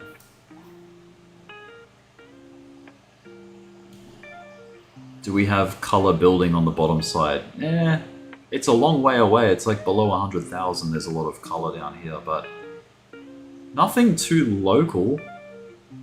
It's all been sort of dealt with recently, you know. There's a lot on the top side. There's a lot of people short, even extremely local. Like there's a lot of liquidity to go grab. So it wouldn't surprise me if we go hit, you know, come up and test 104K again, you know, that would make sense. It's only up here. It's only 0.5% away, 500 bucks. Look, we're on the way right now. There we are. Boom.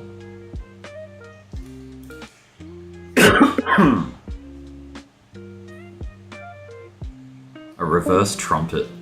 Randall. In the comments. Yeah, hell yeah, man. I'll take it. The reverse trumpet on Jasmine. Thoughts on a UMB, Rick? I've never heard of UMB, but I'll have a look in a minute. Once this activity slows down, I'll check out UMB. It should be all eyes on Bitcoin right now, though. Everyone should be paying attention to the weekly close. How's MOG doing? MOG? I have no idea, but I will check it out. I will check it out. You know what? Why don't I split screen? We'll keep our eyes on Bitcoin while I look at these little requests. So UMB was first. UMB. Umbrella Network Tether. Okay. Let's start on the daily. So similar to Jasmine, it had a breakout recently, and a lot of the alts have felt this same movement, this huge retracement, you know, liquidation style activity. Let me just break the interval clock so that we can keep Bitcoin on the 5 minute or something. So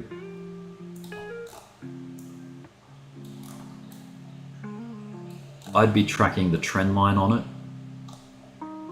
which is something like this. That's first and foremost. You've got like a line of support here, something like that. So it's in like a descending triangle.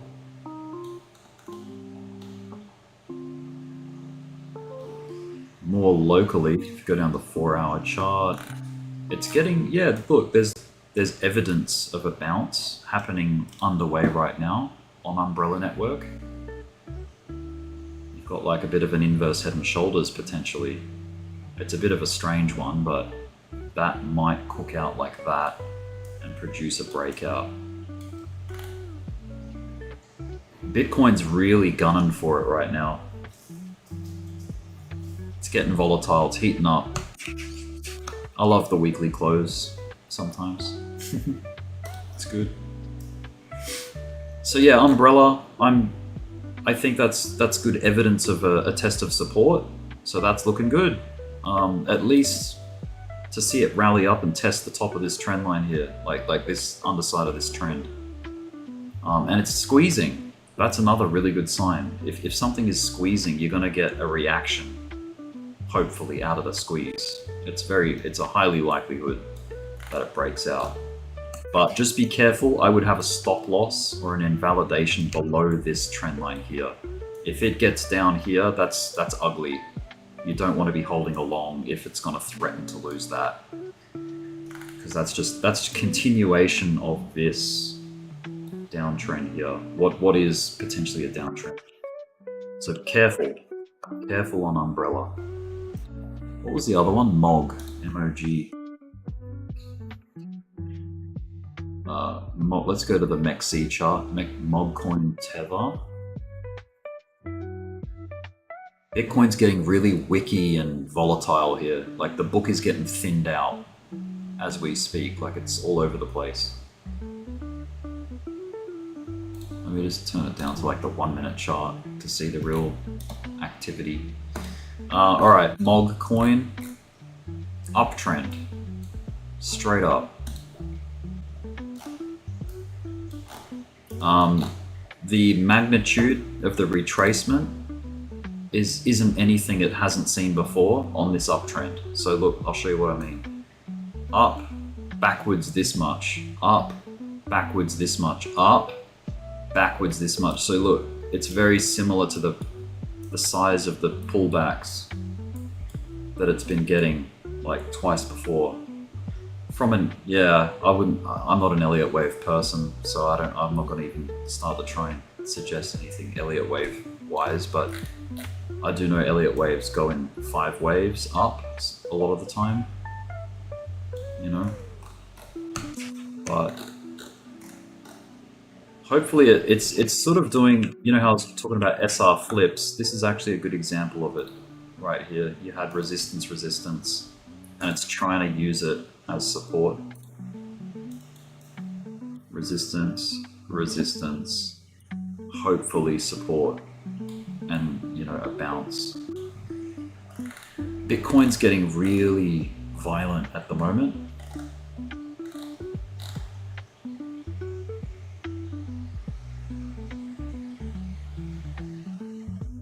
There's a lot of ambition to go reclaim the high and maybe go breakout blue sky. And there's a lot of people freaking out, probably taking profits and expecting a swing fail or, you know, and a dump for the Monday morning, you know. So there's a lot of, it's probably pretty 50-50. I'm still bullish because we're in a bull market. You know, every time the blue sky gets tested, you know, you almost have to have a bias there. I don't think you're wrong to have a bias of up in a bull market, right? If we were in a bear market, I would be a bit more doubtful of a high breaking out, you know? So that's just, yeah, it's the way I see it. If I really need to spell it out, like let's jump on the higher time frame for Bitcoin. Let's go to the hourly and see the evidence that we've got lows getting higher consistently. Higher. Yes, there's a pivot that goes down, and yes, we had this liquidation event. There's just some games getting played, but for the most part, you can see the path that Bitcoin's on. It's, you know, it's riding a trend. It's going up over time. The highs consistently coming in higher and higher, you know.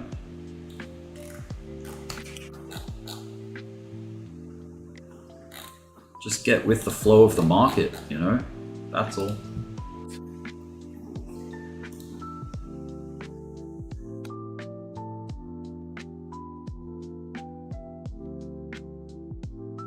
Look how close it is to like breaking out. It's so close.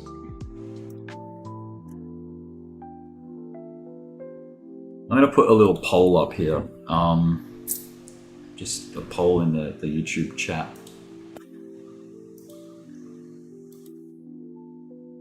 I'll say, will BTC, or what will BTC do next? And then my options, 2 options, breakout and go into price discovery.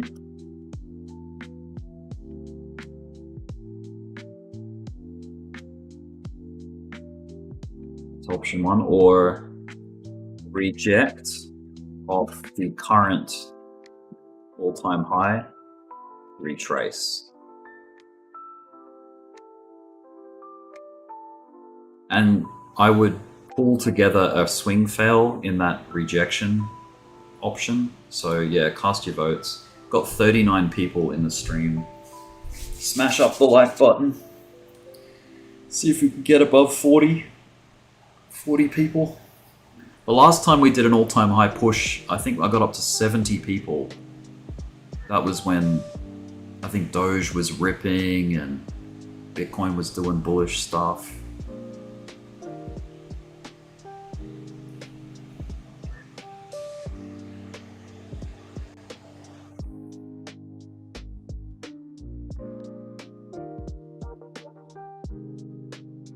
YouTube. Ocean. YouTube. You chew it up. You chew it. And you spit it out. YouTube.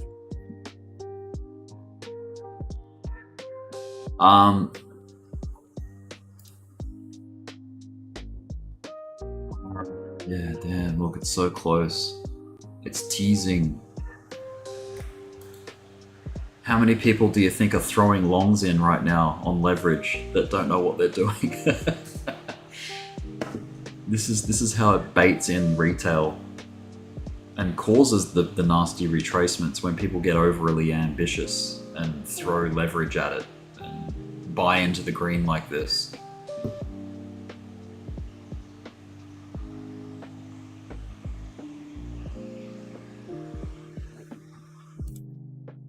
We have to get our sound bites ready. What are the ones we have? I bought more Bitcoin. Looks like we've lost one of our server boosts because some of our soundboard thingamajiggies have fallen off. They're locked again. I buy. Look at the fucking tail on this fucking cat, motherfuckers. Here we go, 104K. Very close, very close. Be careful. How's the poll going? How many people have voted what? 88% of people think that we're going to go breakout price discovery shortly. 12% of people think that we reject off the current all-time high and then retrace, including swing fail. So very strong bullish sentiment. There's how many people have voted? 9 people have voted so far. I'll leave the poll open.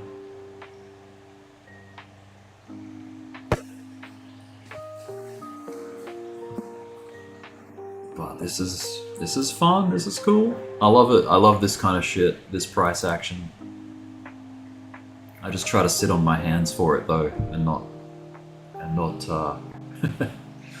not cowboy trade it with leverage and stuff.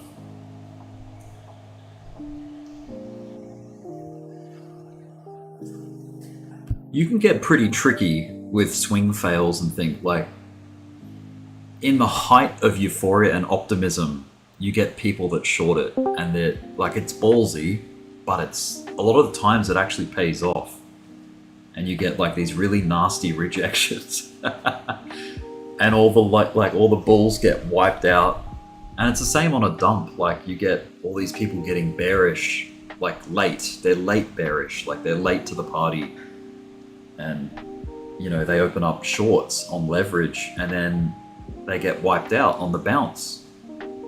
So yeah, it's kind of funny, but kind of sad if you're caught up in it. Kind of savage.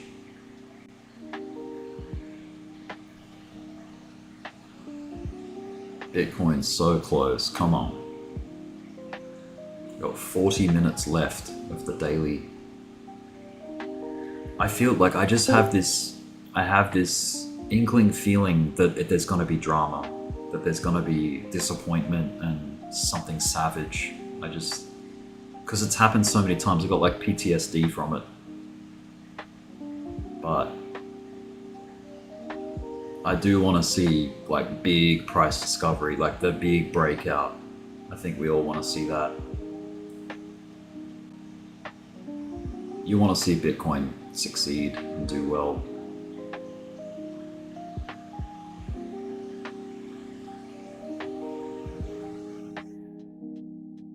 A rising tide lifts all boats or ships, or however that saying goes. What's up, Ocean? 104K. Yeah, 104, boom, right there. Ah, yeah. That's so close. It is so close. I think Binance US chart, it's $100 shy. Yep, we tagged it on Binance Global. BTC Tether spot tagged 104K. Are we gonna get an eruption, like an absolute huge breakout? Oh, dude, we're like $100 short on Binance Global.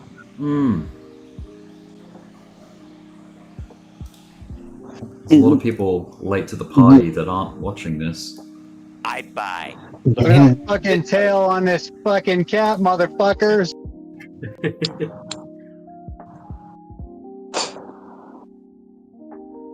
Is it gonna pop? There it is. Oh, There it is. go! Bam. Yeah. 104.5. Oh, yes.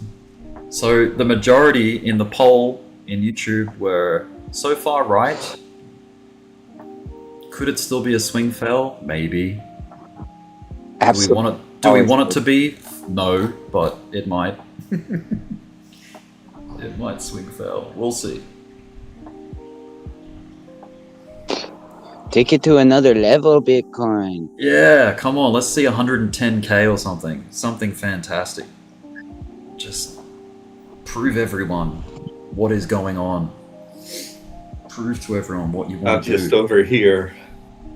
I'm Oh, just over yeah. here having fun. What's up, Sam? I'm still fun. here. I'm still I got my here. couch ready. Nice. Look at General Yeah. Rick. I'll have a look. I'm just over here relaxing on my casting couch. I'm gonna have to. Hey, that's a nice picture of you. Beautiful. Oh, You God. look, you look chill. On this casting. Listen to Ocean. Jelly. Mm. Oh, okay. Hey, the Trago, yes, the majority was right this time. Yep. So Trago put a poll out back on the 10th of December. When was that? 6 days ago? Almost a week ago. And the majority of people said, no, this is not the top. You know, the top we were looking at was 104,088, at least on this chart. And yeah, most people voted no. They thought that, you know, price would continue up. But I don't know, there could still be some games played here. Let's check out the volume. Let's check out the volume, because if volume is showing up to this push, yeah, look at that candle on the 1 hour. That's a big candle. Take a poll. Take a No. poll, Rick, on how many people on YouTube that you guys listen to. What are their numbers at this point? Oh, Is like it what do they see as an 120, all-time high? 150? Yeah, okay. Yeah, here, Everyone, just put in the No, just- not an all-time high. I'm Oh. just saying, like, for this push. in the next this week or by the end of the month. We got like how many days left? It's only a few days. Sure. Well, yeah, I YouTube mean- can hear you. Just chuck in the chat what you think the next high point will be. Not necessarily the all-time high. So Paul says 108. Mm-hmm. Yeah, 1.8 to 115, baby. could be. And then LL says 110. I'm guessing what he means there. He put 11,000, but I think he means 110K. Biddy's climbing. what? Look at that. 105K almost. Yeah. Yep, the volume Link. showed Look up. at Link. There's no doubt there was volume. Tomorrow's market open tomorrow in stock, so Yep. let's It hit go. It hit 105 on Global. Hey, nice. So this is looking, this is shaping up good. I like it. That's why I came in. I sensed that we were gonna pump. Oh, you Yeah. felt it. Oh, you felt it in felt your it, in your yeah. waters. I had a tingling feeling. Real Felt it in your plums? Yeah. Felt a tingly feeling. That's Fuck fantastic. yeah, look at Link. Link is gonna fucking explode. I wish I had more in it. Yeah, I gotta look at my multi-chart. We got Bitcoin, price discovery Bitcoin, guys. Like that's not often that you get this blue sky stuff. So this is really nice. Ethereum, nice. Doge. Oh, look at Doge. Yeah. Doge's picking up. XRP's feeling the love too. Everything's coming up. I think the whole market likes this, which is good. Even the shit coins, like the peanut, your chill guy, your mood dang, they're cooking. They're not radical just yet, but they may get radical. Ethereum is really charging up right now. That's cool. Oh yeah. Unda. Oh yeah. Oh, that's right. I was gonna get my sample out. Oh, timely token. How's that going? No. Dirty's coin. No, Unda was his coin that when he first came in on Bees that I heard. Oh, Unda, that's right. Yeah. Look at it now. I remember. Strong again. Ethereum's really ripping. I love it. I'm over here just having fun. There we go. Found it. My whole soundboard. Gotta dust off that old chestnut. Why is it getting weird in the general, man? You guys are weird. You guys are weird. Why do you say weird like weird? Hey, what's wrong with you doing leverage trading? What's wrong with you? I'm not sure. I've never done long term. Oh man, Bitcoin will be pumped so much you don't even know. Next halving, You make it sound $1 like million Bitcoin. Yeah, total 3. Rip I'll take it. Oh, let's go 105. Come on. Look at that. Look at that volume. Your all-time high, baby. Let's go. Oh, fantastic. Look at Algo. Oh yeah, And this Tether Dom. Losing his Tether lunch. Yeah. Tether Dom. Tether Dom. It's This just is- taking a dive. Tether. It's puking. I don't doubt it. So Jasmine on the reverse trumpet could break out. This is a very rare pattern. It's an exotic triangle is the other name that I came up with for it. Just a curve. So watch out for SHIB because it's gonna blow look at through Doge. 4. Look at- Yeah, I'm gonna hang out on this TradingView. We got Bitcoin, XRP, and Doge, and I just want to track how they're all doing. Look at that, baby. Let's go. Let's go XRP. Come on, Love a Doge. late Sunday push. Oh, it's great. I just hope Monday brings the party, brings the noise. Because the Crazy, last, you know this is the just a last fake. 2 Mondays. He's just got an upside trend break on the 1 hour. Crazy, this is going to 0. You know that, huh? Hell yeah. Oh yeah, yep. Yeah. Fuck yeah.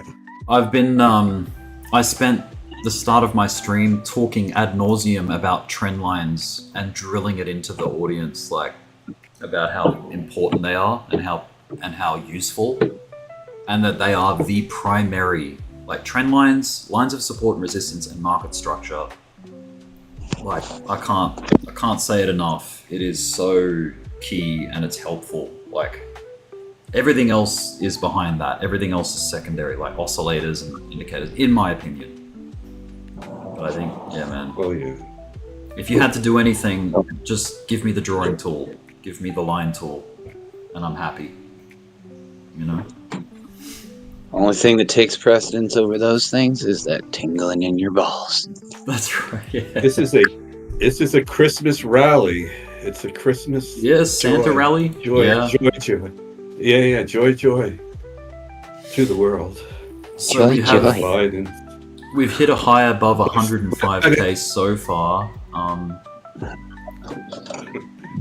We'll see if it attracts. See if the orders start flowing in. Like we need to back this up with volume. Like it needs to keep trending. Right. Otherwise, Well, it just then you'll becomes, know that. it just becomes wick. Otherwise, you know, if no one shows up, it just becomes a wick. That's the problem. Oh God. But Oh God. come on, keep it up. Joy, joy. Yeah. Happy, joy. I wonder how many people. Be cool. I know it's like impossible to get a metric on this, but how many bears are flipping bullish now?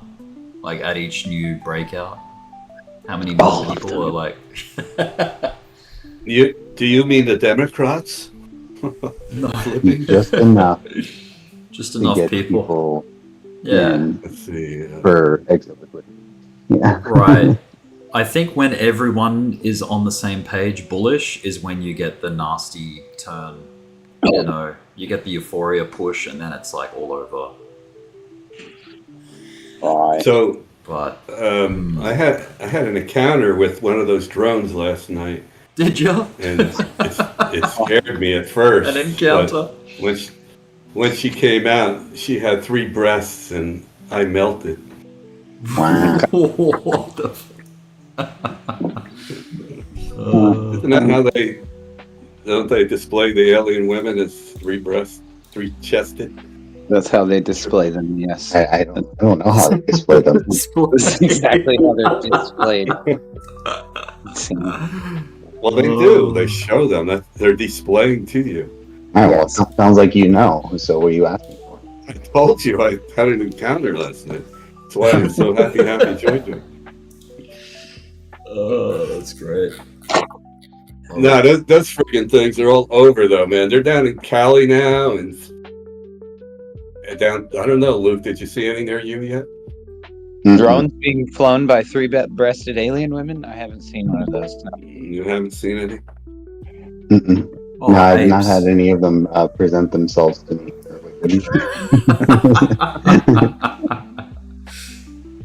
Well, you take your ring off because if they see you're married. Would you even say, Sammy, that they expose themselves to you? Is that another way of putting it? Yeah. They didn't really have any clothes, so I mean.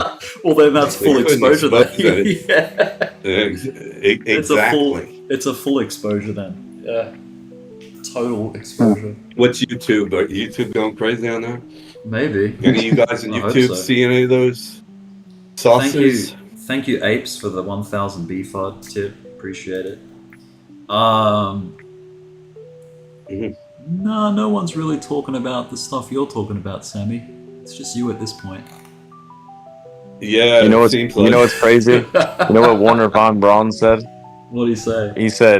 He said first they'll blame the Russians, then they'll blame the terrorists, and then they'll blame aliens. There you go. That's insane, bro. Aliens are last, right? Isn't that weird? That's insane that the head of NASA said that before he died. What he said? You didn't hear me?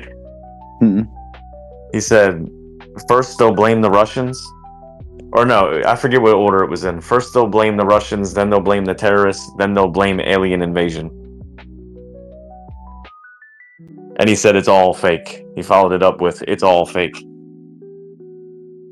But they're like the agriculture drones, supposedly now. That is what. It's just fucking robots, man. It's probably the U.S. government just doing stupid shit as usual. I think it's the government plotting, like I said the other night, kind of like setting up a defense system, which would be pretty cool to have drones doing that and then, come out and protect us. Yeah, you would think that they could use drones for defense in a lot of ways. You would think. Oh yeah, they already are. I mean, they can supposedly these ones that they spotted can actually carry a couple not rockets, but some kind of a bomb type of thing. Who knows what bombs are anymore? Even like and subscribe, YouTubes. Like and subscribe. Maybe it's not an explosion. It's more like a ray gun thing. Like we have that ability. Oh, we got all types of shit, I'm sure. We've got 25 minutes left of the weekly chart the weekly candle. You got a big naval base near you, don't you? Crazy. Sorry, Rick. It's all right. Yeah, there's a few in the state. Yeah. There's like 3. Florida, where Luke is. How's December looking? Yeah, we got 6 minutes to close. Yeah. Crazy, No. you probably actually get a lot of air traffic from Pax Naval Air Station. Yeah, I hear a lot of jets, and they're loud as shit. Like, it sounds like a fucking nuke hit. They're fucking loud, dude.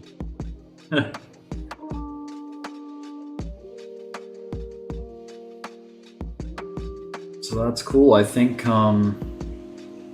striking 105k like that with such, you know, velocity, like it ran up pretty quick, and now it's like trying to hang out here at 104.5.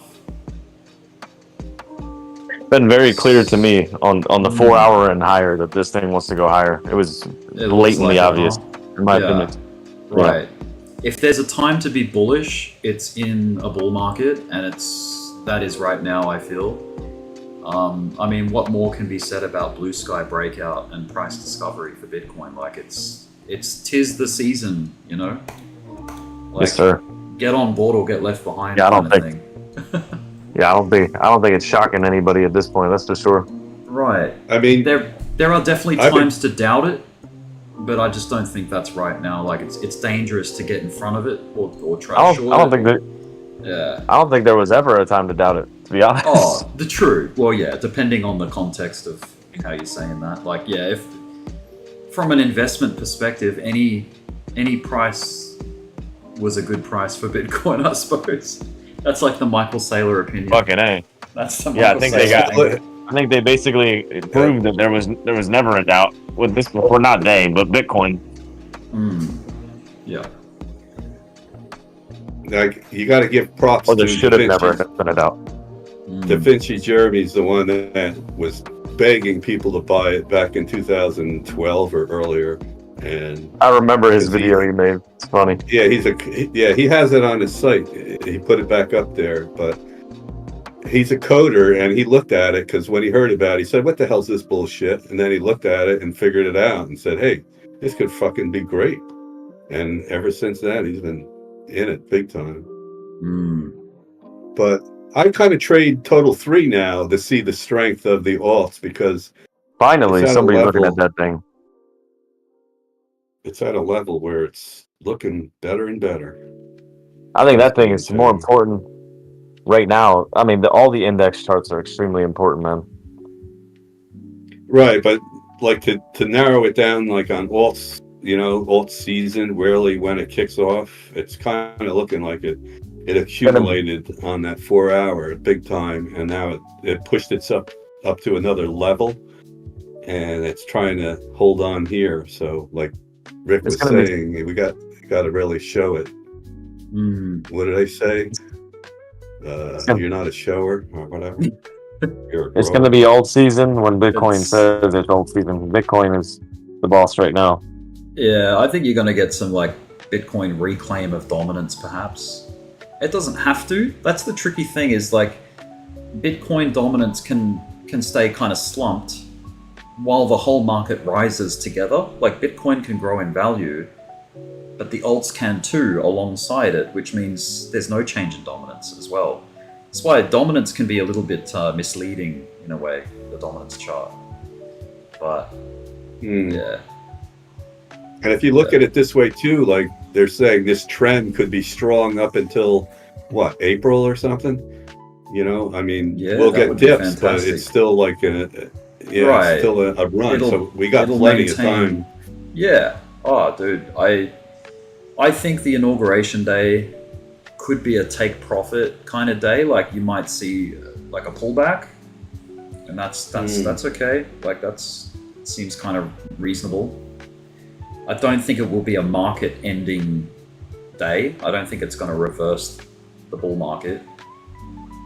I think it's like just it opens the door to the rest of the bull cycle, really, because then you've got, you know, all the activity getting put into motion, like with the government, you know, provided the government does what it's sort of indicating that it's gonna do, and that's be pro crypto, and pro Bitcoin. Get rid of Gensler. Inaug- Bring in someone new. Inauguration day could be weird too, because it could be a sell-off day, and it could, in the middle be a of a pump. sell-off, turn into a buy day if Trump Right. signs executive orders on day one.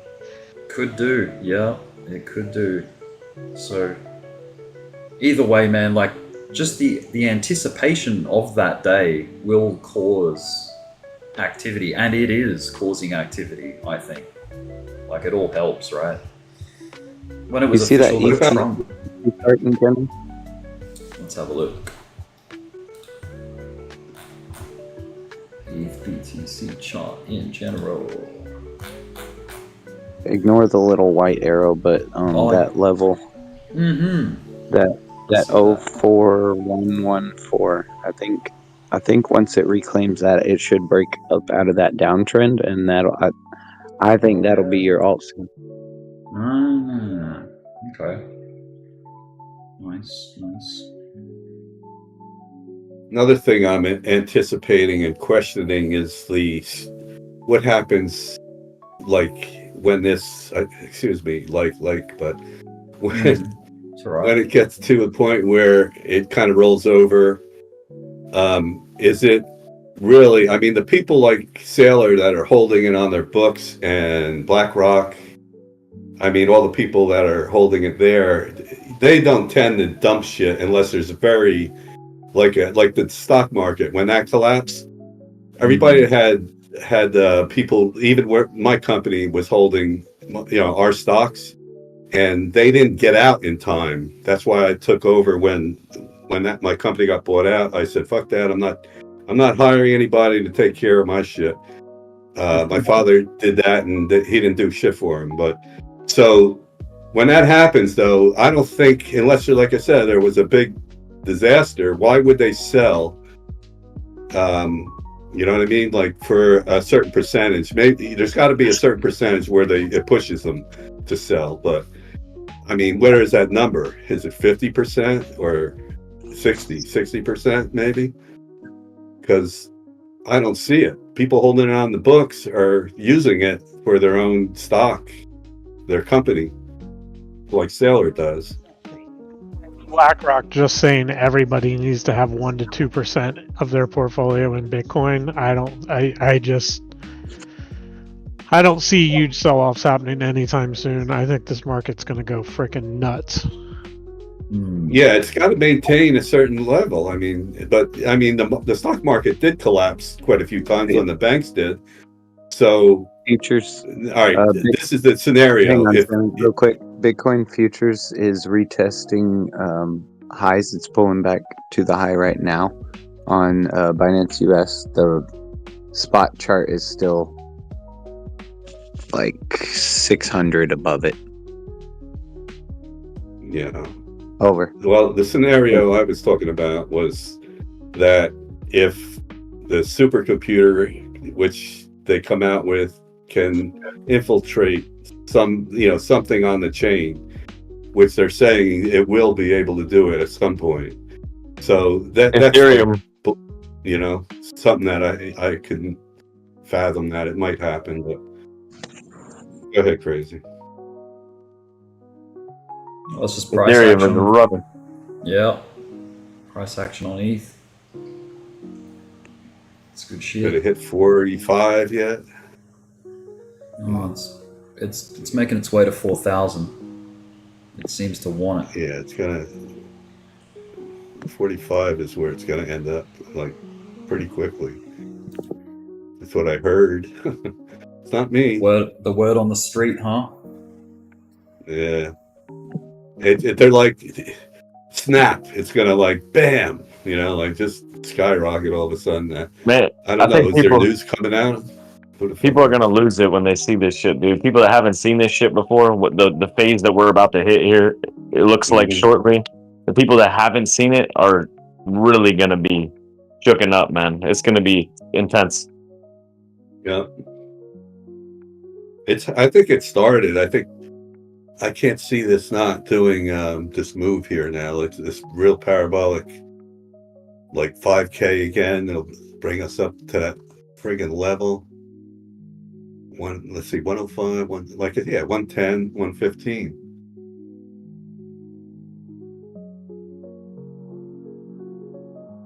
Oh boy. If only I held onto my coin and didn't spend it on pizza, right? Just think of the guys that, like, that one dude that I read lost it, some British dude, I think it was, or whatever. They bought new computers for his company, and he had Bitcoin and other coins on his hard drive that he was using, and they changed everything. He walked in the office the next day. Oh, we got new computers? What'd they do with the old ones? Nonchalantly, and next thing you know, oh, they took him to the dump. What? Fuck yeah. He had, like, I forget how many millions, like 10 million or something worth, and now it would be, oh my god, forget it. It's even more. What's going on, gentlemen? Hey, what's up, Coley? Oh, just getting home from a fun Christmassy weekend. Hey. Nice. You got a Christmas party you're going to, Coley? I went to one yesterday and was at my best friend's house for the weekend and just got home. Went out and got Christmas trees this morning and all that. Got decorations and went and got ornaments and just had a fun Christmassy weekend. So, what's happened with the market this weekend? Because I haven't looked at shit. Well, Bitcoin's got a new all-time high. Hold on to your... Wait, what? We hit a new high? Yeah. And... Yep, hold on to your nipples.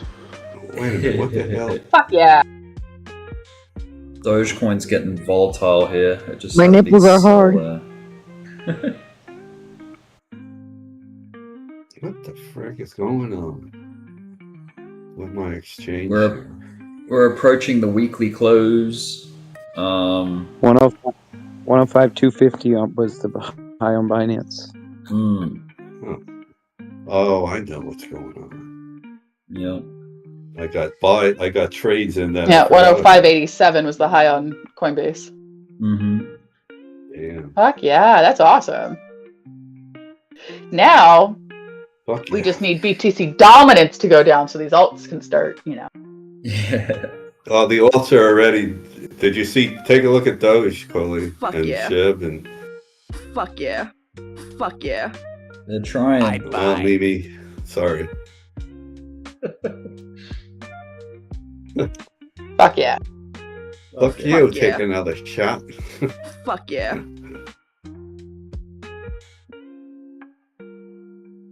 Yeah. Tethers. Got an M. M pattern. Upside inverted brazier pattern. Yeah, I mean XLM's up 1%. That's okay. So this is really funny. My best friend is semi into crypto. She bought Doge pretty early, and hasn't made a ton, but a couple K, and she's super happy with that. She's like, tell me why last night I had the craziest dream that XRP went to $10,000 and I ran into the bedroom where you and Felicity were sleeping. And yep. She's like, I had a dream that it went up that high, and she's like, I went into the room and I started screaming at you, wake up, we're rich! We're rich. Oh my god. I'm like, I definitely don't need it to go to $10,000, but god, if it went to $1,000, that would be fucking cool. Text her, ask her how often do her dreams come true, and if she says, once in a while, then you know. No, they actually do once in a while. It normally freaks her out because she ends up having generally bad dreams about people, and then those things come true. So if it's to 10K, holy fuck. Yeah, that's so weird. Then you have that, what's that feeling when you felt like deja vu kind of thing? Well, how about we get up to $10 first before we start thinking thousands, I know it's like 9:49 a.m., but I think I might pour a glass of wine. And I do have work later today. I don't give a fuck though. I have a glass fuck yeah, let's go. Just because Bitcoin did a Bitcoin thing and XRP's coming back. There you go, Ricky. Yeah. Get a little. Ooh, I have a bottle of wine too. Let's go, Rick. This It could is be wine a little o'clock. Let's fucking go. This could be the start of a really bad habit. Oh, Bitcoin's crashing. I'm gonna go crack a bottle of wine. Okay, it won't. Yeah, it is. Yeah. Oh, did it hit? Keep Yeah, it real. no, it almost hit 105. 104.8. Did it hit 105 on any other exchange? Ocean, did you say something earlier? It hit 105 on Binance and it hit 105 on Coinbase, at least. Yeah, Binance usually it always hits a high there. I think before. Usually, always, yeah. Damn. So that's done. Well, that's usually. Yeah, that is usually how what happens. Oh yeah, Link is Link is really running. Doge, Probably gonna hit Doge did. 35. Look at what Doge did on the 5-minute chart. It took a violent step backwards, and now it's like trying to creep up again. Like, wow. Yeah, well, they're volatile. taking out the high leverage. Yeah. Wow. Shit does that. There must have been a reason to do that. There must have been someone playing it super high leverage that put all these chips on the table. Right. And Even it was if you're not easy to that grab. high on leverage, if you drag your stop close to it, I remember OG saying this when we were all on MEXC. He's like, don't get too close. It'll take you right out because it's too close. I'm like, all right. And it's true. Is that what he said? Yeah. He has the eyeball on it.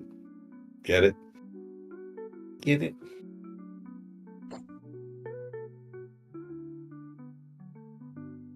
Yeah, 4 hours just took. Man, what a out happy all the Sunday. volume. Fuck yeah. Oh yeah, well, market opens tomorrow. I hope the stocks blow up for the good side, and I can make money there. Definitely need it. Oh yeah. Went up to the lake house, and the lake's frozen, and the ducks are sitting on ice trying to figure out how they're going to eat. So you don't have that problem down there in Australia, do you, Rick? When he's getting his bottle open.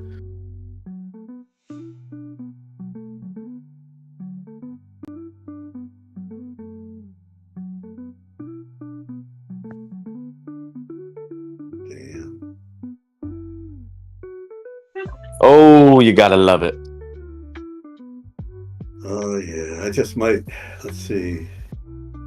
Well, you might move before I come down there crazy and get a boat, but. What, you're looking to come here? No, not really, but because of my brother's down there, my asshole brother. Yeah, don't move here, dude. This place sucks. I mean, it ain't that bad, but there's better choices, you know what I mean? Oh yeah. Well.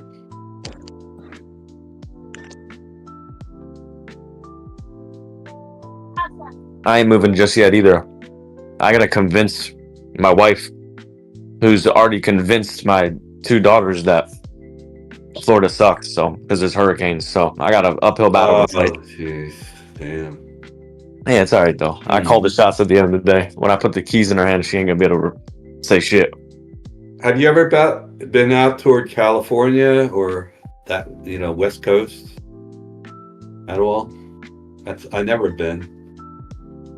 Say again. California. Yeah, I've been to Southern California once. Yeah. It's a whole different thing. Well, hopefully it'll change for the better soon, but like San Diego a friend of mine wanted me to go there years ago just to, take a trip, but I was working. I couldn't go, but I should have, because that would have been the opportunity. I still could go. I mean, now I can go any fucking where, and I just got to settle my A lot like debt. Florida. Have you been to Florida? California's a lot like it, in my opinion. It depends where. I mean, if like the beach areas, but Southern Florida is a lot. Florida- I'm sorry, Southern California reminded me of Florida. Oh yeah, I was gonna say because Florida is flat. I've been all the way down to the Keys, and Fort Lauderdale, Daytona. It's all right, but it's just different from the mountain areas, definitely. When you grow up in a mountain area and you do that, it's weird.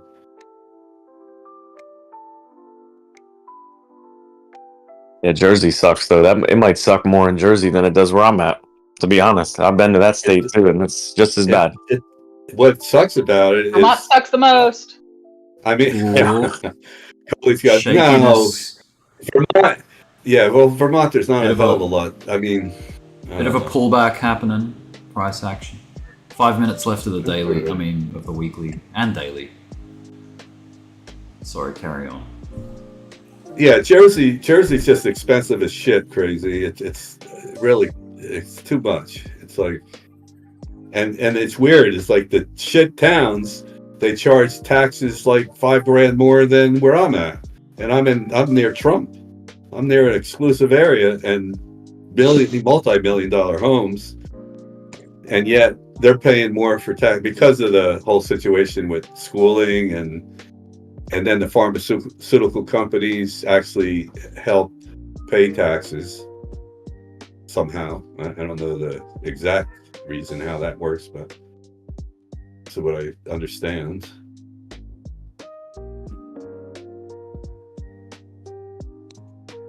Spot is still above previous ATH.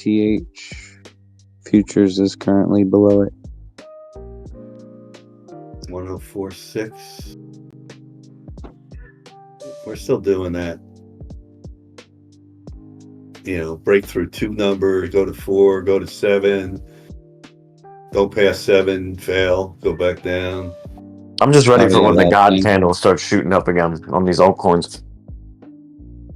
Yeah, it's getting there. Aren't we all? Right now, it looks like a bull flag on Bitcoin here. It might only be little baby ones though. It might not be that crazy. We might not get I don't know. We'll see. I'm here for it all. We're gonna get some real crazy shit for sure. 3 minutes. I mean, do you short? Do you short at all? I don't. I mean, maybe on Absolutely. Oh, you do? Okay. Oh, Sam. Yeah, not right now though. I mean, I'm not looking for shorts right now. No, I didn't know if he was just a holder, Ocean. Yes, just holding and. Yes, he did. You just forgot. No. Yeah, I've been shorted a lot, dude. You've seen me short. It's just not the time for it right now. I don't, dude. When you post shit, so you got so many trades. It's like can't keep up with you. Yeah, I got quite a few. When I'm hot, I post like bam, bam, bam, and then I say, all right, I gotta stop because it took me out on that little last one, and I said, fuck that. I mean, Compared I lose. compared to a lot of people that post their trades in here, Crazy's got very few. I do post the same trade a lot though, but it's usually because it moved a lot. You know what I mean? And still showing my entry. I'm just doing it for fun. It ain't, everybody shares their trades in here, so I didn't. I don't think. I thought people. Why? See, I'm not on all day, Ocean, so I might miss. I mean, I don't know who's posting trades too much anymore. I thought we kind of settled down since. I've been told that I post my shit too much before, though. It is what it is. If I do, No. I'm sorry. Don't. Shit. Like, yeah, don't. Well, that's by someone maybe that's not here. I don't know. I'm not worried about it. I'll tell you that much. Maybe laugh. Yeah, it is what it is. Bitcoin's People are coming- entitled to their opinion. Coming back toward the pullback. Send it up, Rick. Yeah, Send it to 2. up. It loses Yeah. 4, goes to 2. We got a minute 20 left of the week. A minute 20. Dude, I'm talking to myself. You don't have to listen. Damn. I'm looking at 104. You're talking to yourself over other people. Ocean, so sweet, isn't he? Instead of Oh, yeah. really whipping my ass, I'd love it. I've heard him, get mad at situations, and it's all good. He never does it to me, though. Thank you.